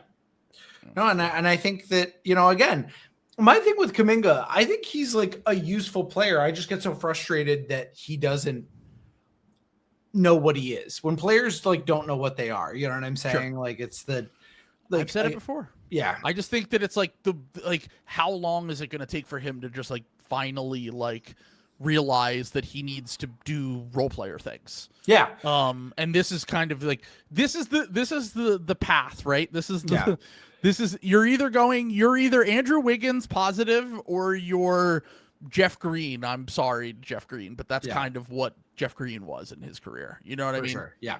Yeah. So anyway, Elton was scamming you guys forever. I will say. Elton scammed us. Here's the thing. Elton scammed us forever. Yeah. And the amazing thing about Elton Brand is that he not only scammed us as a player, he also scammed us as an executive. Like, he should have been fired probably after 1 season, and he somehow was with us for like 7 years or 6 years, 7 years, and then it might have been 8, and then he finally got fired, and he ended up getting hired by Josh Harris in some other capacity. So he's still making money off of the Sixers, technically. Signed a 5-year, $79 million contract with us in 2008, which was the max as a free agent. Signed a 6-year, $82 million deal with the Clippers, which, to be fair, he was in 2003, which was a ton of fucking money back then. And to be fair, he was better for the Clippers than he was for us, but the knee injuries and the fact that he's in the top 100, having made 1 All-Star game and kind of being an empty stats guy, just is kind of he at least deserves a shout in this conversation. I would probably, just because if we're ranking like the relevancy of all these guys, he would be more in like the fringe or the eventually we'll get in guys. We don't have many guys in the fringe conversation, so we'll throw him in there. Yeah, I think that's the right spot. Yeah. For the time period, he made a lot of fucking money. Yeah, he was kind of throttling that Philly team. Like the Andre Iguodala like Philly teams were getting kind of killed by like his paycheck. Like, so yeah, it's tough. It was really tough during that time period. We had that and then the Bynum thing, and that just completely sunk us. If I remember correctly, I think we had to amnesty Brand. We did. You did. We amnestied him, dude, when that still existed. By the way, real quick, I do see Hijack say Kuminga at 213 is way better than Peyton Watson at 488 plus an unprotected first. I don't disagree with that. I would have absolutely preferred the Kuminga path, but I do think that there is slightly more upside with Watson. Because I just think at this point Kuminga is what he is, and he needs to kind of buy into it, even though they are around the same age, to be fair to Kuminga. But the unprotected first and the 90 million or whatever they gave Watson is a lot. And we gave our full thoughts on the Patreon episode for that. So I just think, so here's the thing. This next player, the third Wizards guard we will finally get to, Gilbert Arenas, is someone who is historically underrated when he was healthy. Yeah. One of the best offensive players in the NBA for a very short period of time. There was like a 3 or 4 year period where Gilbert Arenas was just like a demon shooter, incredible scorer, and like legitimately gave the Wizards some of the best years that they've had in their franchise. Yeah. Obviously a low bar, but still. Like, and then he has the injuries. He gets the big contract. He gets salaried up. There's a Rashard Lewis for Gilbert Arenas trade eventually, where it was just bad contract for bad contract. And he made the 93rd highest paid ever. But he only played 11 seasons in the NBA. Yeah. He won Most Improved Player. Left the Warriors after year 2 as a restricted free agent because of the old rules with second round picks. Got a bag from the Wizards, became a 3-time All-Star, made 3 All-NBA teams, got another max after his injuries, had the gun incident in the locker room, and has still been getting bags both on and off the record after his career. Yes. Basically is kind of the not that he like cares about this stuff, but he kind of is a little bit of Oppenheimer-y in the player media stuff where like he became one of the like, obviously I don't think he gives a shit. He's on Twitch talking about snitching and shit, and there's nothing wrong with telling. And but Gilbert Arenas has probably made, all I'll say is he's made a lot of money after his playing career as well. We know some of the off the court stuff that he got caught up in as well. I'm sure he made a lot of money off that, although maybe he had to give some of it back. Either way, one of the funniest pieces of Snapchat art in history, by the way, came from Gilbert Arenas, which was him hopping Nick Young's fence after he and Iggy had broken up. And he's just going around terrorizing Nick Young and his family.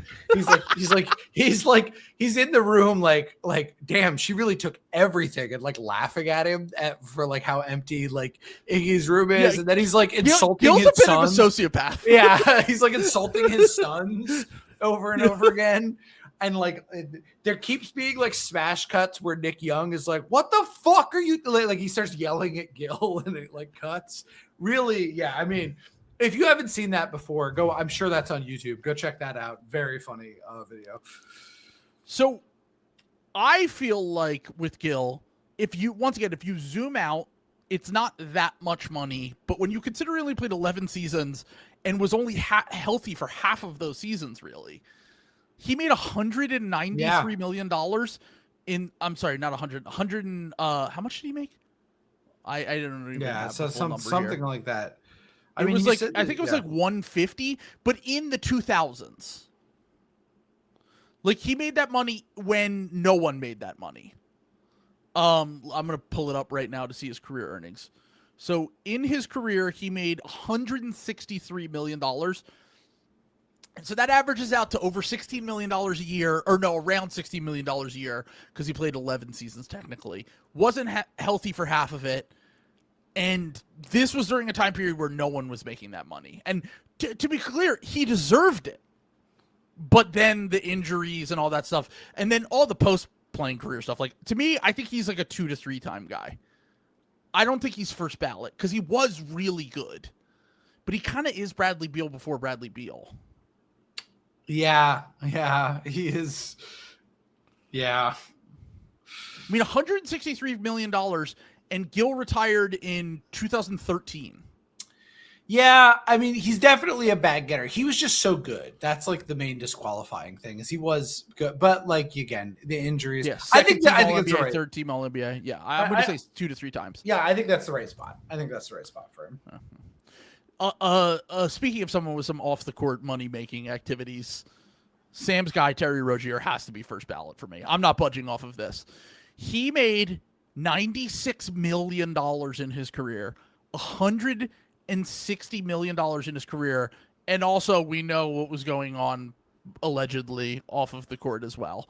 While never really playing for, like, never starting for a team that was relevant. Like, the best teams he was on were the Hornets and then the injured Celtics. Celtics, but that was like half a season. They did go to Game 7 of the Eastern Conference Finals. Like, that is a real team. Like, and he was. You could make the argument. I wouldn't, but you could have made the argument that there were portions of that run where he was the best player on the team. People wouldn't like. People don't like that. People don't like that. But I'm just saying. Tatum? Some of those, I mean, some of those games in the Bucks series where there was some special stuff going on. He and Flask Dad genuinely like left their bodies at points during that run. I'll say this about Terry Rozier. Did not play a single playoff game after 2019. And then that's so funny. The only reason why I feel I'm respecting him is because he scammed the Miami Heat in a way that we've never really seen before. Like, it is beautiful to watch them try to dodge the tax and then get stuck with Terry Rozier in his contract. He played like shit for them, and then he never played again. And also, I know they didn't have to pay. By the way. Yeah, no.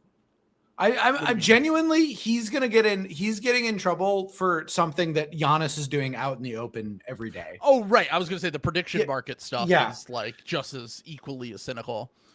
I honestly like even more the fact that we didn't talk about this because I had like a screen name for this like last week, but like there was like a company that just like showed that the Wisconsin governor's race that like Francesca Hong was like, they just put out a poll that said she was up like 27 points or something like that. And then after the race, they were like, oh, we made that up. It was a social experiment. Don't look into this. Bye. And a lot of people were like, oh, this was a leftist ploy. Oh, this was a right-wing ploy. Yeah, like to like do something political. I'm sorry, guys. That was a prediction market fucking probably thing. was. Like that is what this is. And by the way, speaking of, do you think that the LeBron, remember when the Heat posted the unlisted press conference video? Mm-hmm. And then they were like, oops, it was a mistake. Which, to be fair to the social media manager, I said on the podcast, I did that at certain points. Like, I've unlisted a video that I was going to do, even though that only takes like 10 minutes just to get yourself prepared for it. Have your, your ducks in order. Yeah. But I mean, the fact that it's Miami and the fact that like crypto's crazy there and the fact that like prediction markets, like they would not give a fuck. It's Florida. Does lead me to believe that like, I'm not saying the person that runs the accounts, but like someone got in there and could have done that. And then all of these bets are being placed on prediction markets. Yeah. And it's, conspiracy trails antennas are up for that one. So yeah, I'm putting Terry first ballot, dude. I'm sorry. That's he's fair. in the top 100 highest paid players of all time, and he had the thing that happened.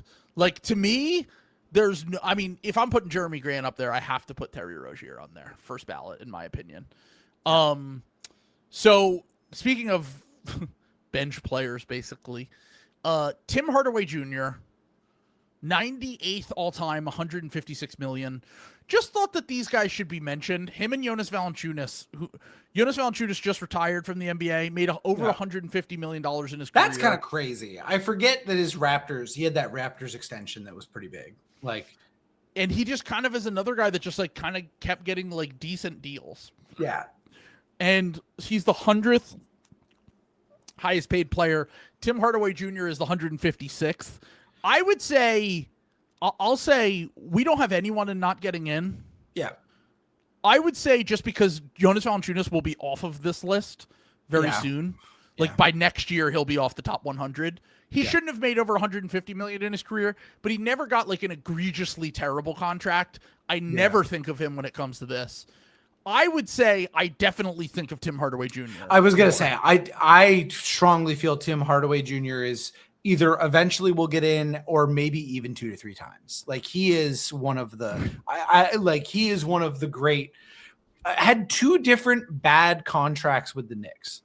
Yeah. We'll still continue to rise off of, I was going to say the 2 contracts with the Knicks, the 2 bad contracts with the Mavs. Yeah. He did that twice. Yeah. And then he still will continue to rise up this chart because he had last year, or the next 2 years, he's making $5.6 million from the Heat, and then could still continue to sign veterans minimums and get his like career earnings like $175 million by the time he had like. So I have him eventually will get in. I mean, $175 million for basically a career 6-man. This is what I was just gonna say. He literally went through like a decade of like being on bad contracts. It's crazy. Yeah, it's crazy. He's not one of the first people you think of, but when you dive deep into the players, you go, oh my God, he has been just scamming contracts for like a decade straight. When we did Harrison Barnes earlier, I thought of him because Harrison Barnes had some bad contracts, but it didn't look as bad next to Tim Hardaway Jr. On those Mavs teams. So shout out to Harrell Bob. Another iconic player in bag getting history, the 2016 offseason. I think the Chandler Parsons one is the one that, like, obviously he was a better player than some of the players that got bags during that summer, but just the sheer amount of money and the fact that he basically never played on this contract is what makes, and also He's also the O.J. Simpson of this too. He keeps giving interviews where he's like, "Yeah, I didn't give a shit." like if I did it, this is how I would have done it. Like this is how I would have lied to Mark Cuban in the club. Yeah, he was just lying straight to John Hollinger's face. Yes, and was just like, "I'm the reason John Hollinger doesn't have a job anymore." Yeah, I was gonna say, which is awesome. First ballot ski master. I think. I think what he's he first represents. ballot. Yeah. I think he's first ballot. Like, I really do. I think Chandler Parsons has to be. How unrepetitive. That's the thing that stands out to me is he really did change the game and how like unrepetitive he was of it. Like it was like out there giving. He was interviews. The face of just owning your bad contract and being like, I was just out at bars fucking around. Okay, Evan Turner also that same summer, 4 years, $70 million.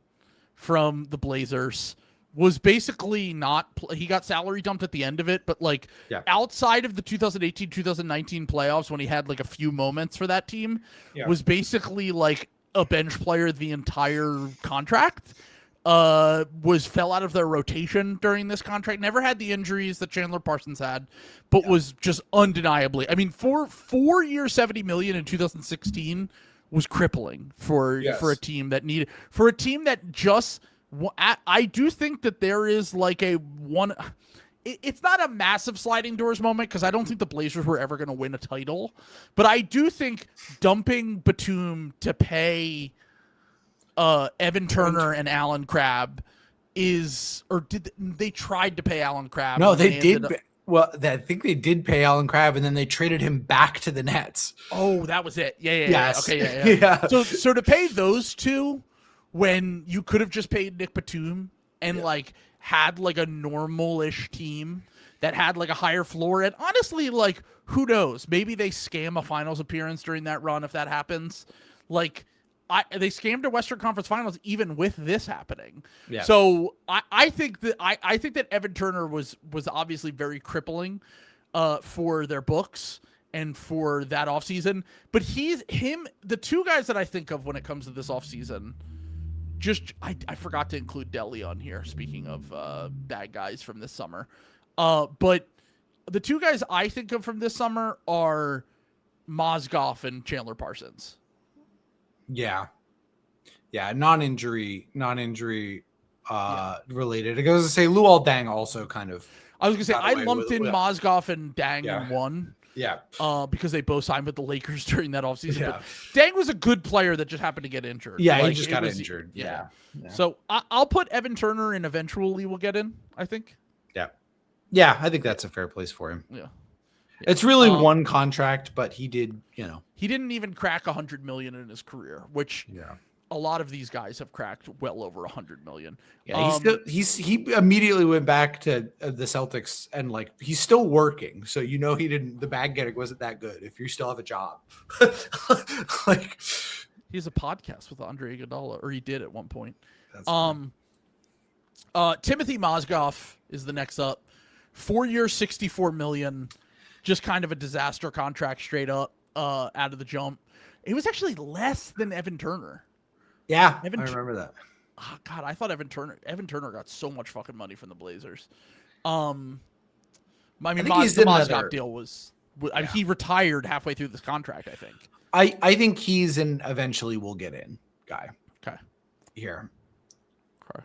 And I think we talked a little bit about Luol Deng. We went long on Luol Deng last episode, 2 episodes ago. I'm gonna say something controversial. I think he should be a not getting in guy. I think the injuries with him, he was a very good player. Yeah. And he just once again, he is an all-time bag man for sure. Career earnings of $166 million when he was drafted in 2004 is But he was a good player. Like I was gonna say, he was good on his rookie contract and he was making no money. Then he was good on his second contract when he wasn't making like full max money. Yeah. And then he really just had that stretch where he just couldn't stay healthy, mainly with the Lakers. And the funniest part about it is that they had to pay out that contract until 2021. Yeah. I think he retired. I think he last played in 2018, technically. So he got paid over the course of 18 years, but he really played a 15-year career. Yeah. So I would say it's really just one bad contract that, like, the Lakers sucked during that time period anyway. It really didn't matter that much. That's the thing about the Mozgov thing. Like, even with Evan Turner, the Blazers were good. Yeah. And, like, the Grizzlies were good with Chandler Parsons. Like, Mozgov and Dang, like, the Lakers sucked until they got LeBron. So who really even, like, it's not like that detrimental to the team. When you're comparing it to some of these other guys that like ended title windows, basically. Yes. With their signings. So Josh Smith is up next. I knew Sam. Someone near and dear to my heart. Yeah, someone near and dear to my heart. A guy who got waived and stretched in the second year of this contract. The second year of this contract, a 4-year, $54 million contract got waived and stretched in the second year. So this is 5 years. So they did something similar. I think it's a little bit longer. Like what the Damian Lillard getting waived and stretched kind of like threw this out of whack, because up until that point, this was like unreal. This was like an unreal amount of dead money to have on your caps that far in the future. Like it was 3 years left. Yeah. Dame only had 2 years left on his, right? Yeah, I think it went out 7 years, if I remember correctly. He last got a check in 2019 from them, and that's like crazy because he like wasn't like playing for like, and it was like a substantial. It's a figure that wouldn't be that much money now. Like I think it was like the dead cap was like $9 million or $8 million, which like you're like you at home are like that's not that much money. That was almost a seventh of the cap. It was a lot of money. Yeah, like when he got to like wave and stretch, like it was like more than the mid-level exception. Like Joe Dumars' last sin, basically. With the one last thing on his way out the door. So that almost entirely on the back of that Pistons thing. I mean, that is just an all-time thing. I don't think like. Over the course of his career, he made $118 million over the course of 16 years, but he didn't play that last year. Yeah, and it was pretty like it was pretty good thing. So I think he's a 2 to 3 time guy. Yeah, I don't think he's first ballot, but he's definitely it's just an iconic contract because of the way that it was waived and stretched for sure by them, like just instantly being like, we've made a huge mistake. Yeah. Omir Ashik, is that his name? I honestly Omer Ashik, I believe. Ashik, okay. Yeah, he is another one from the 2016 summer. Shout out to the Pelicans. Literally have not. I was gonna say. So he signed a 5-year. No, this was 2015 actually. Well, he had the balloon payment from Daryl Morey, and then got a massive contract from the Pelicans, I believe, afterwards. 3 years, $25 million from Morey in 2012 as a free agent. Yeah. The original balloon boy. And then he signed a 5-year, $57 million contract. That's the one I remember. In 2015, which, I mean, he got paid until 2019. I don't think he was in the NBA for the last 3 years of this contract. I think he was instantly out of the NBA. He was bad in Houston. This is what you have to understand. People will argue with me. No, I remember where I was for this. The balloon payment, I understood the balloon payment because you had to give him kind of a weird contract because he was a restricted free agent. Okay, I was wrong. He didn't play that much, but he technically was still in the NBA until 2018. Okay. So he only played 18 games in his last season. He was a super bench starter for the Bulls for a Bulls team. Oh, right. Didn't he play on the Bulls when they lost to the Sixers in the Derrick Rose torn ACL series? I believe he did. That's why I was like, why do I know him? And then that's okay. Yeah. He missed a free throw late in that game, and the Sixers won, if I remember correctly. He was considered a very good up and coming. He was kind of like Hartenstein before Hartenstein. You know what I'm saying? Where everyone was like, this guy's next. Somebody's going to pay this guy money, and it's going to go great. And Daryl Morey had targeted him.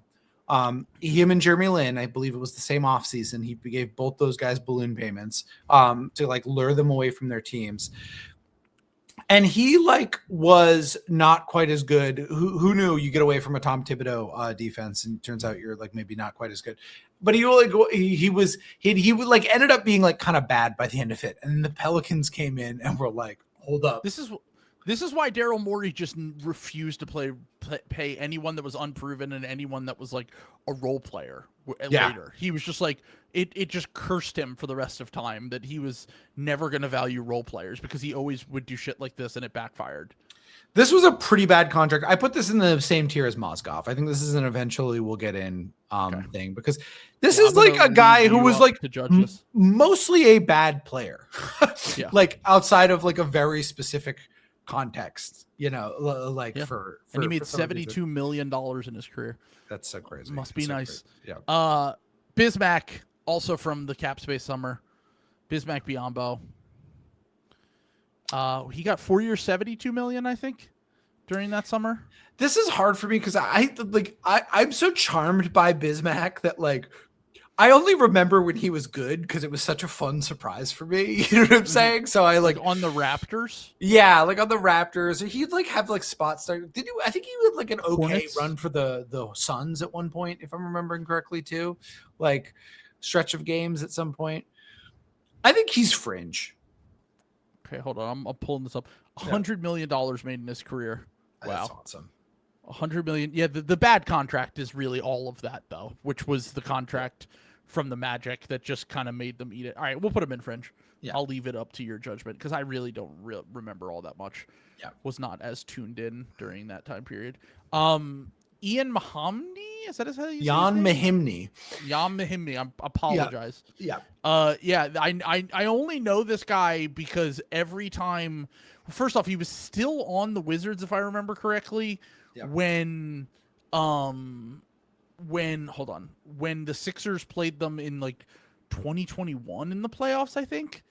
And House always brings him up on, and Bill always bring him up on the bad contracts. But the contract actually wasn't as bad as you think. No. It was just that he wasn't good.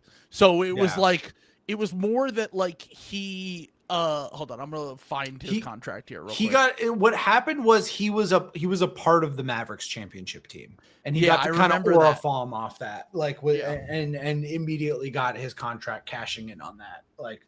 So all right, hold on.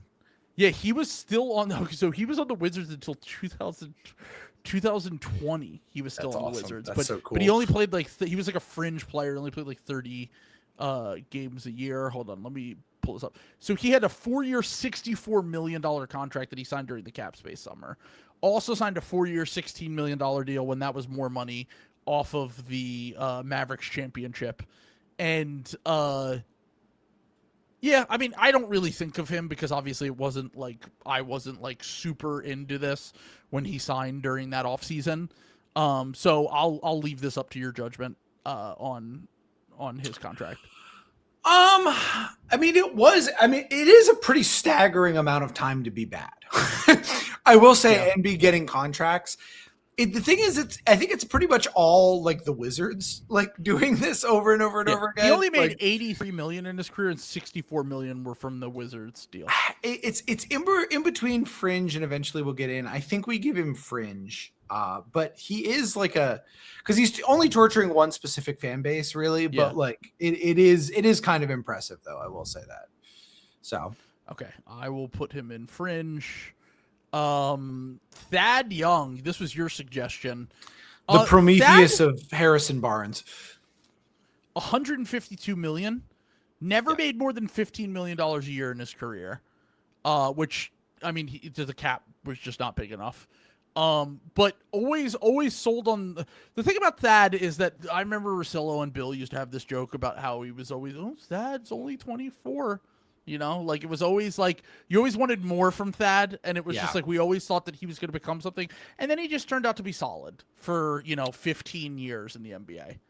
I thought Thad was kind of bad for like for what I don't know. Maybe I'm just harsher on Thad Young. I never understood it, like beginning on like his second contract, and then he just kept getting paid over and over and over again. The Raptors traded a first-round pick for him. That was crazy. I mean, that is like an all-time, like, what the fuck? Like there is some insane things that like happened with Thad Young, and I understand like Thad Young is like there's a reason that is such a meme, like that Indiana Pacers like It's one of the all-time memes. Yeah, all-time memes because it's like so good at like showing how ridiculous like cherry pick stats are.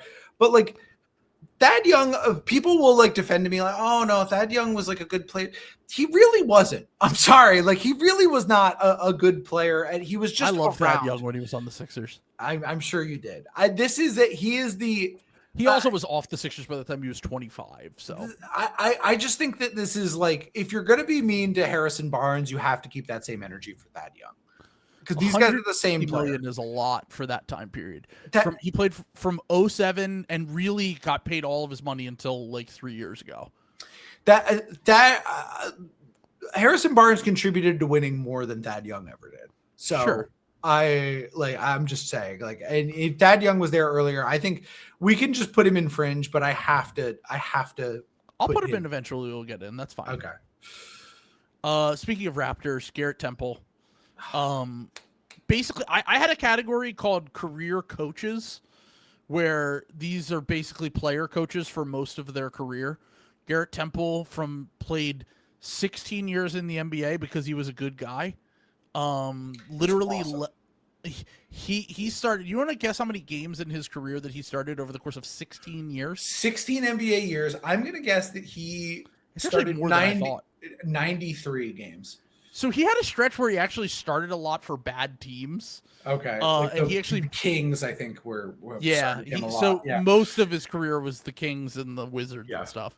But he actually played. He started 289. Okay, games, good for him. But he only averaged 19 minutes a game for almost 800 career games across 16 years. I mean, there are many years where he's playing 20 games, 12 games. Like he literally, I know this was during the lockout, but like he went over to Italy for a little bit, barely played as a young player. In his prime, he peaked like playing minutes in his like early 30s, playing like 27 minutes a game. But like he was basically a fringe rotation player for 16 years on the whole. And he made $70 million in his career, I believe. He made $57 million. So 57 million. He just kept getting contracts was the thing about Garrett Temple. Like, even if they were vet mins towards the end, I'm going to go ahead and say, I guess spiritually he should get in, but like he made $57 million. I think the zeitgeist on this is crazy. This is a guy who like really shouldn't have had a substantial NBA career, but like again, 16 years, that's so crazy. I want to put him in 2 to 3 times. So I think but like, it sounds like you don't want to do that. I think he should be at least fringe, maybe even eventually we'll get in.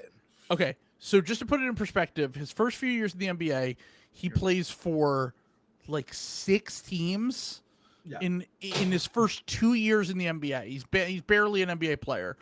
He plays 10 minutes a game. Then he goes to Italy during the lockout. Doesn't play at all that season. Comes back to the NBA the following year. Makes himself into a rotation player for a few years. His last 4 years in the NBA, so that's from he just retired. Like Garrett Temple literally just retired. He played basically no minutes in his last 4 years in the NBA and kept getting contracts. So I'll put him in eventually. We'll get in. Mm-hmm. But I think that Udonis Haslem might have a better case. This is like weird because it's like he kind of transitioned to being like a mascot. Like Garrett Temple like did it across making millions of dollars. I guess that's true. He was just signing veteran minimum contracts every single summer when veteran minimum contracts were like 2 million, 3 million. Like he was making good money up until 2022 when he retired. He played 20 years in the NBA and was not a rotation player for the last like 6 years. I respect this man for basically doing the Phantom Thread to Mickey Arison, and getting paid to do that. So full respect there. No, hold on. I undersold that. Okay, ready? Yeah. His last from 2015 until the time he retired in 2023. So that's 8 years. Yeah. He played 100 games in the NBA, and he played 7 minutes a game in those games. Boss. So he literally was not a rotation player for almost a decade. Lion. For half No, of you're his right. career, basically. He's He 2 to he 3 made times. I think. $71 million in his career. No, you're right. You're right. 2 to 3 times, I think, is probably. If he gets drafted to any other team, he's out of the NBA by like year 7. For sure. Well, and like part of him like getting a shot too is like that they had to pay someone who was already on the team when LeBron and everybody came, and he just happened to be like the last guy standing. You know what I'm saying? And then they just kind of like ended up having like a counterculture. It's like what if the Naz Reid thing happened in Minnesota, but Naz Reid was like bad also. You know, like, yeah, I mean, he was solid for them early in his career when they won the championship, and then he was like a fringe rotation player during the like latter LeBron years, and then he literally did not play for the last decade of his career, basically. Nobody has gotten more out of like money and like going to like Cuban American clubs and being like, you can't. I just can't believe that they took the private property from you guys. This is crazy that this happened. Yeah. It was your property. Like he made a $70 million just calling rookies pussies when they came in. Like, literally just like toxic male locker room accountability soldier shit. Yes, absolutely. No, like he's one of the funniest careers of anyone we've ever had. So okay, so let's get through these last 3 very quickly. Yeah. Carlos Boozer, Joakim Noah, and David Lee. Yeah, my additions. I think Carlos Boozer is like left the Cavs for the money with the Jazz. Yeah. Made All-Star games with them, but was making good money for back then. And then became one of like the poster child for amnesties. Like the fact that the Bulls, Jerry Reinsdorf, they had the amnesty available and he like didn't amnesty him for like a couple of years. Because he was made cheap. $143 million and he was drafted in 2002.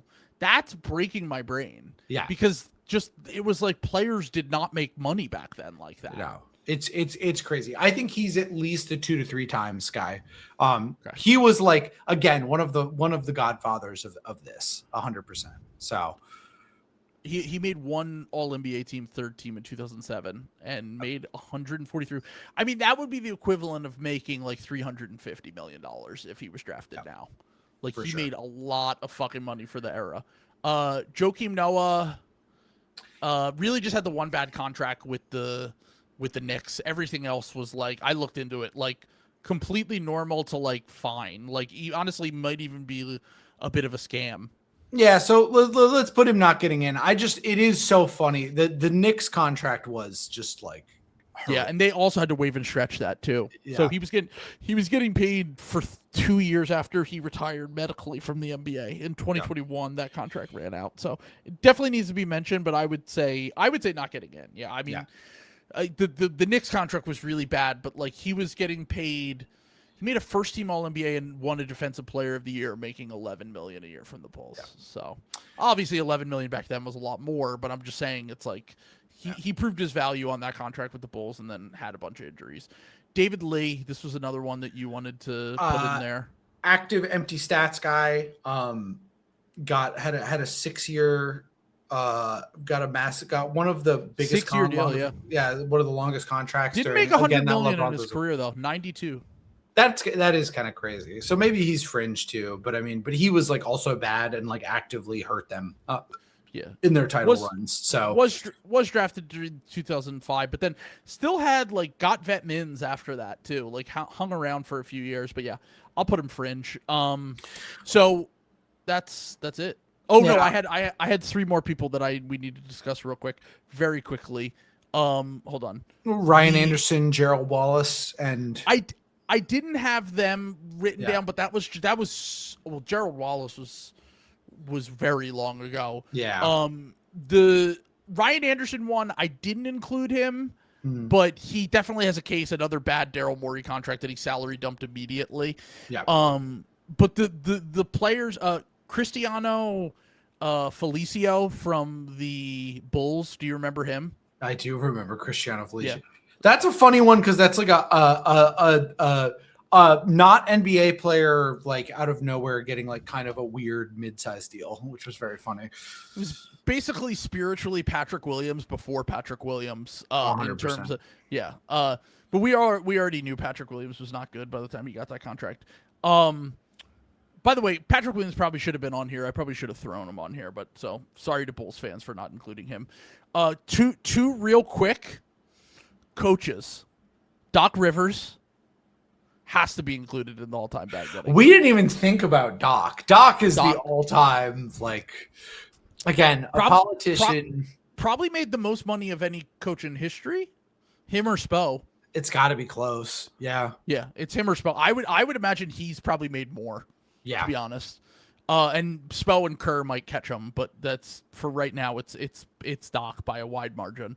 And then the other coach that needed to be mentioned that someone brought up in the Discord, Monty Williams, just getting getting that last massive bag from the Pistons, and then 1 year in getting fired. He's still getting paid for that contract this year and next year. Lion, just respect an absolute demon. He wanted to retire and didn't, so unbelievable. Yeah, that's it. 2 hours, 25 minutes, that we have done here with the, I'm just going to read it off real quick. First ballot, Ski Mask, Bradley Beal, Tobias Harris, Joe Johnson, Ben Simmons, Rudy Gay, Jeremy Grant, Terry Rozier, and, oh, wow, we got 9, so we didn't even need to do 10. Chandler Parsons. Yeah. Gordon Hayward, Zach LaVine, Eric Gordon, D'Lo, Ayton, Gilbert Arenas, Josh Smith, Udonis Haslem, Carlos Boozer. Eventually we'll get in CJ McCollum, Harrison Barnes, Brandon Ingram, Nikola Vucevic, Nick Batum, Tim Hardaway Jr., Evan Turner, Timothy Mozgov, Omer Asik, I know I'm saying his name wrong, Thad Young, Garrett Temple, Fringe, John Wall, Andrew Wiggins, Danilo Gallinari, Elton Brand, Bismack Biyombo, Jan Mahimny, David Lee, and then last, not getting in, Jonas Valanciunas, Luol Deng, and Joakim Noah. So, all-time bag getters, salute to the bag getters. That's our Hall of Fame. Cry in the comments all you want. I'm sure you'll be mad at all of this. I won't be reading them, so you'll be yelling into a void. Store wouldn't take your stolen credit card. The store wouldn't take your stolen credit card, and that's all the guys. Yeah, that's Tim Curry. That was I was going to say, yeah. R.I.P. Dolly Parton and Tim Curry. A tough week for beloved celebrities. The monoculture is dead. Yeah. And a few of the last very good people to leave us before we descend into hell. Until September 24th, when the big one hits. So stay tuned. Stay tuned, folks. Stay tuned. All right. Peace. Everyone.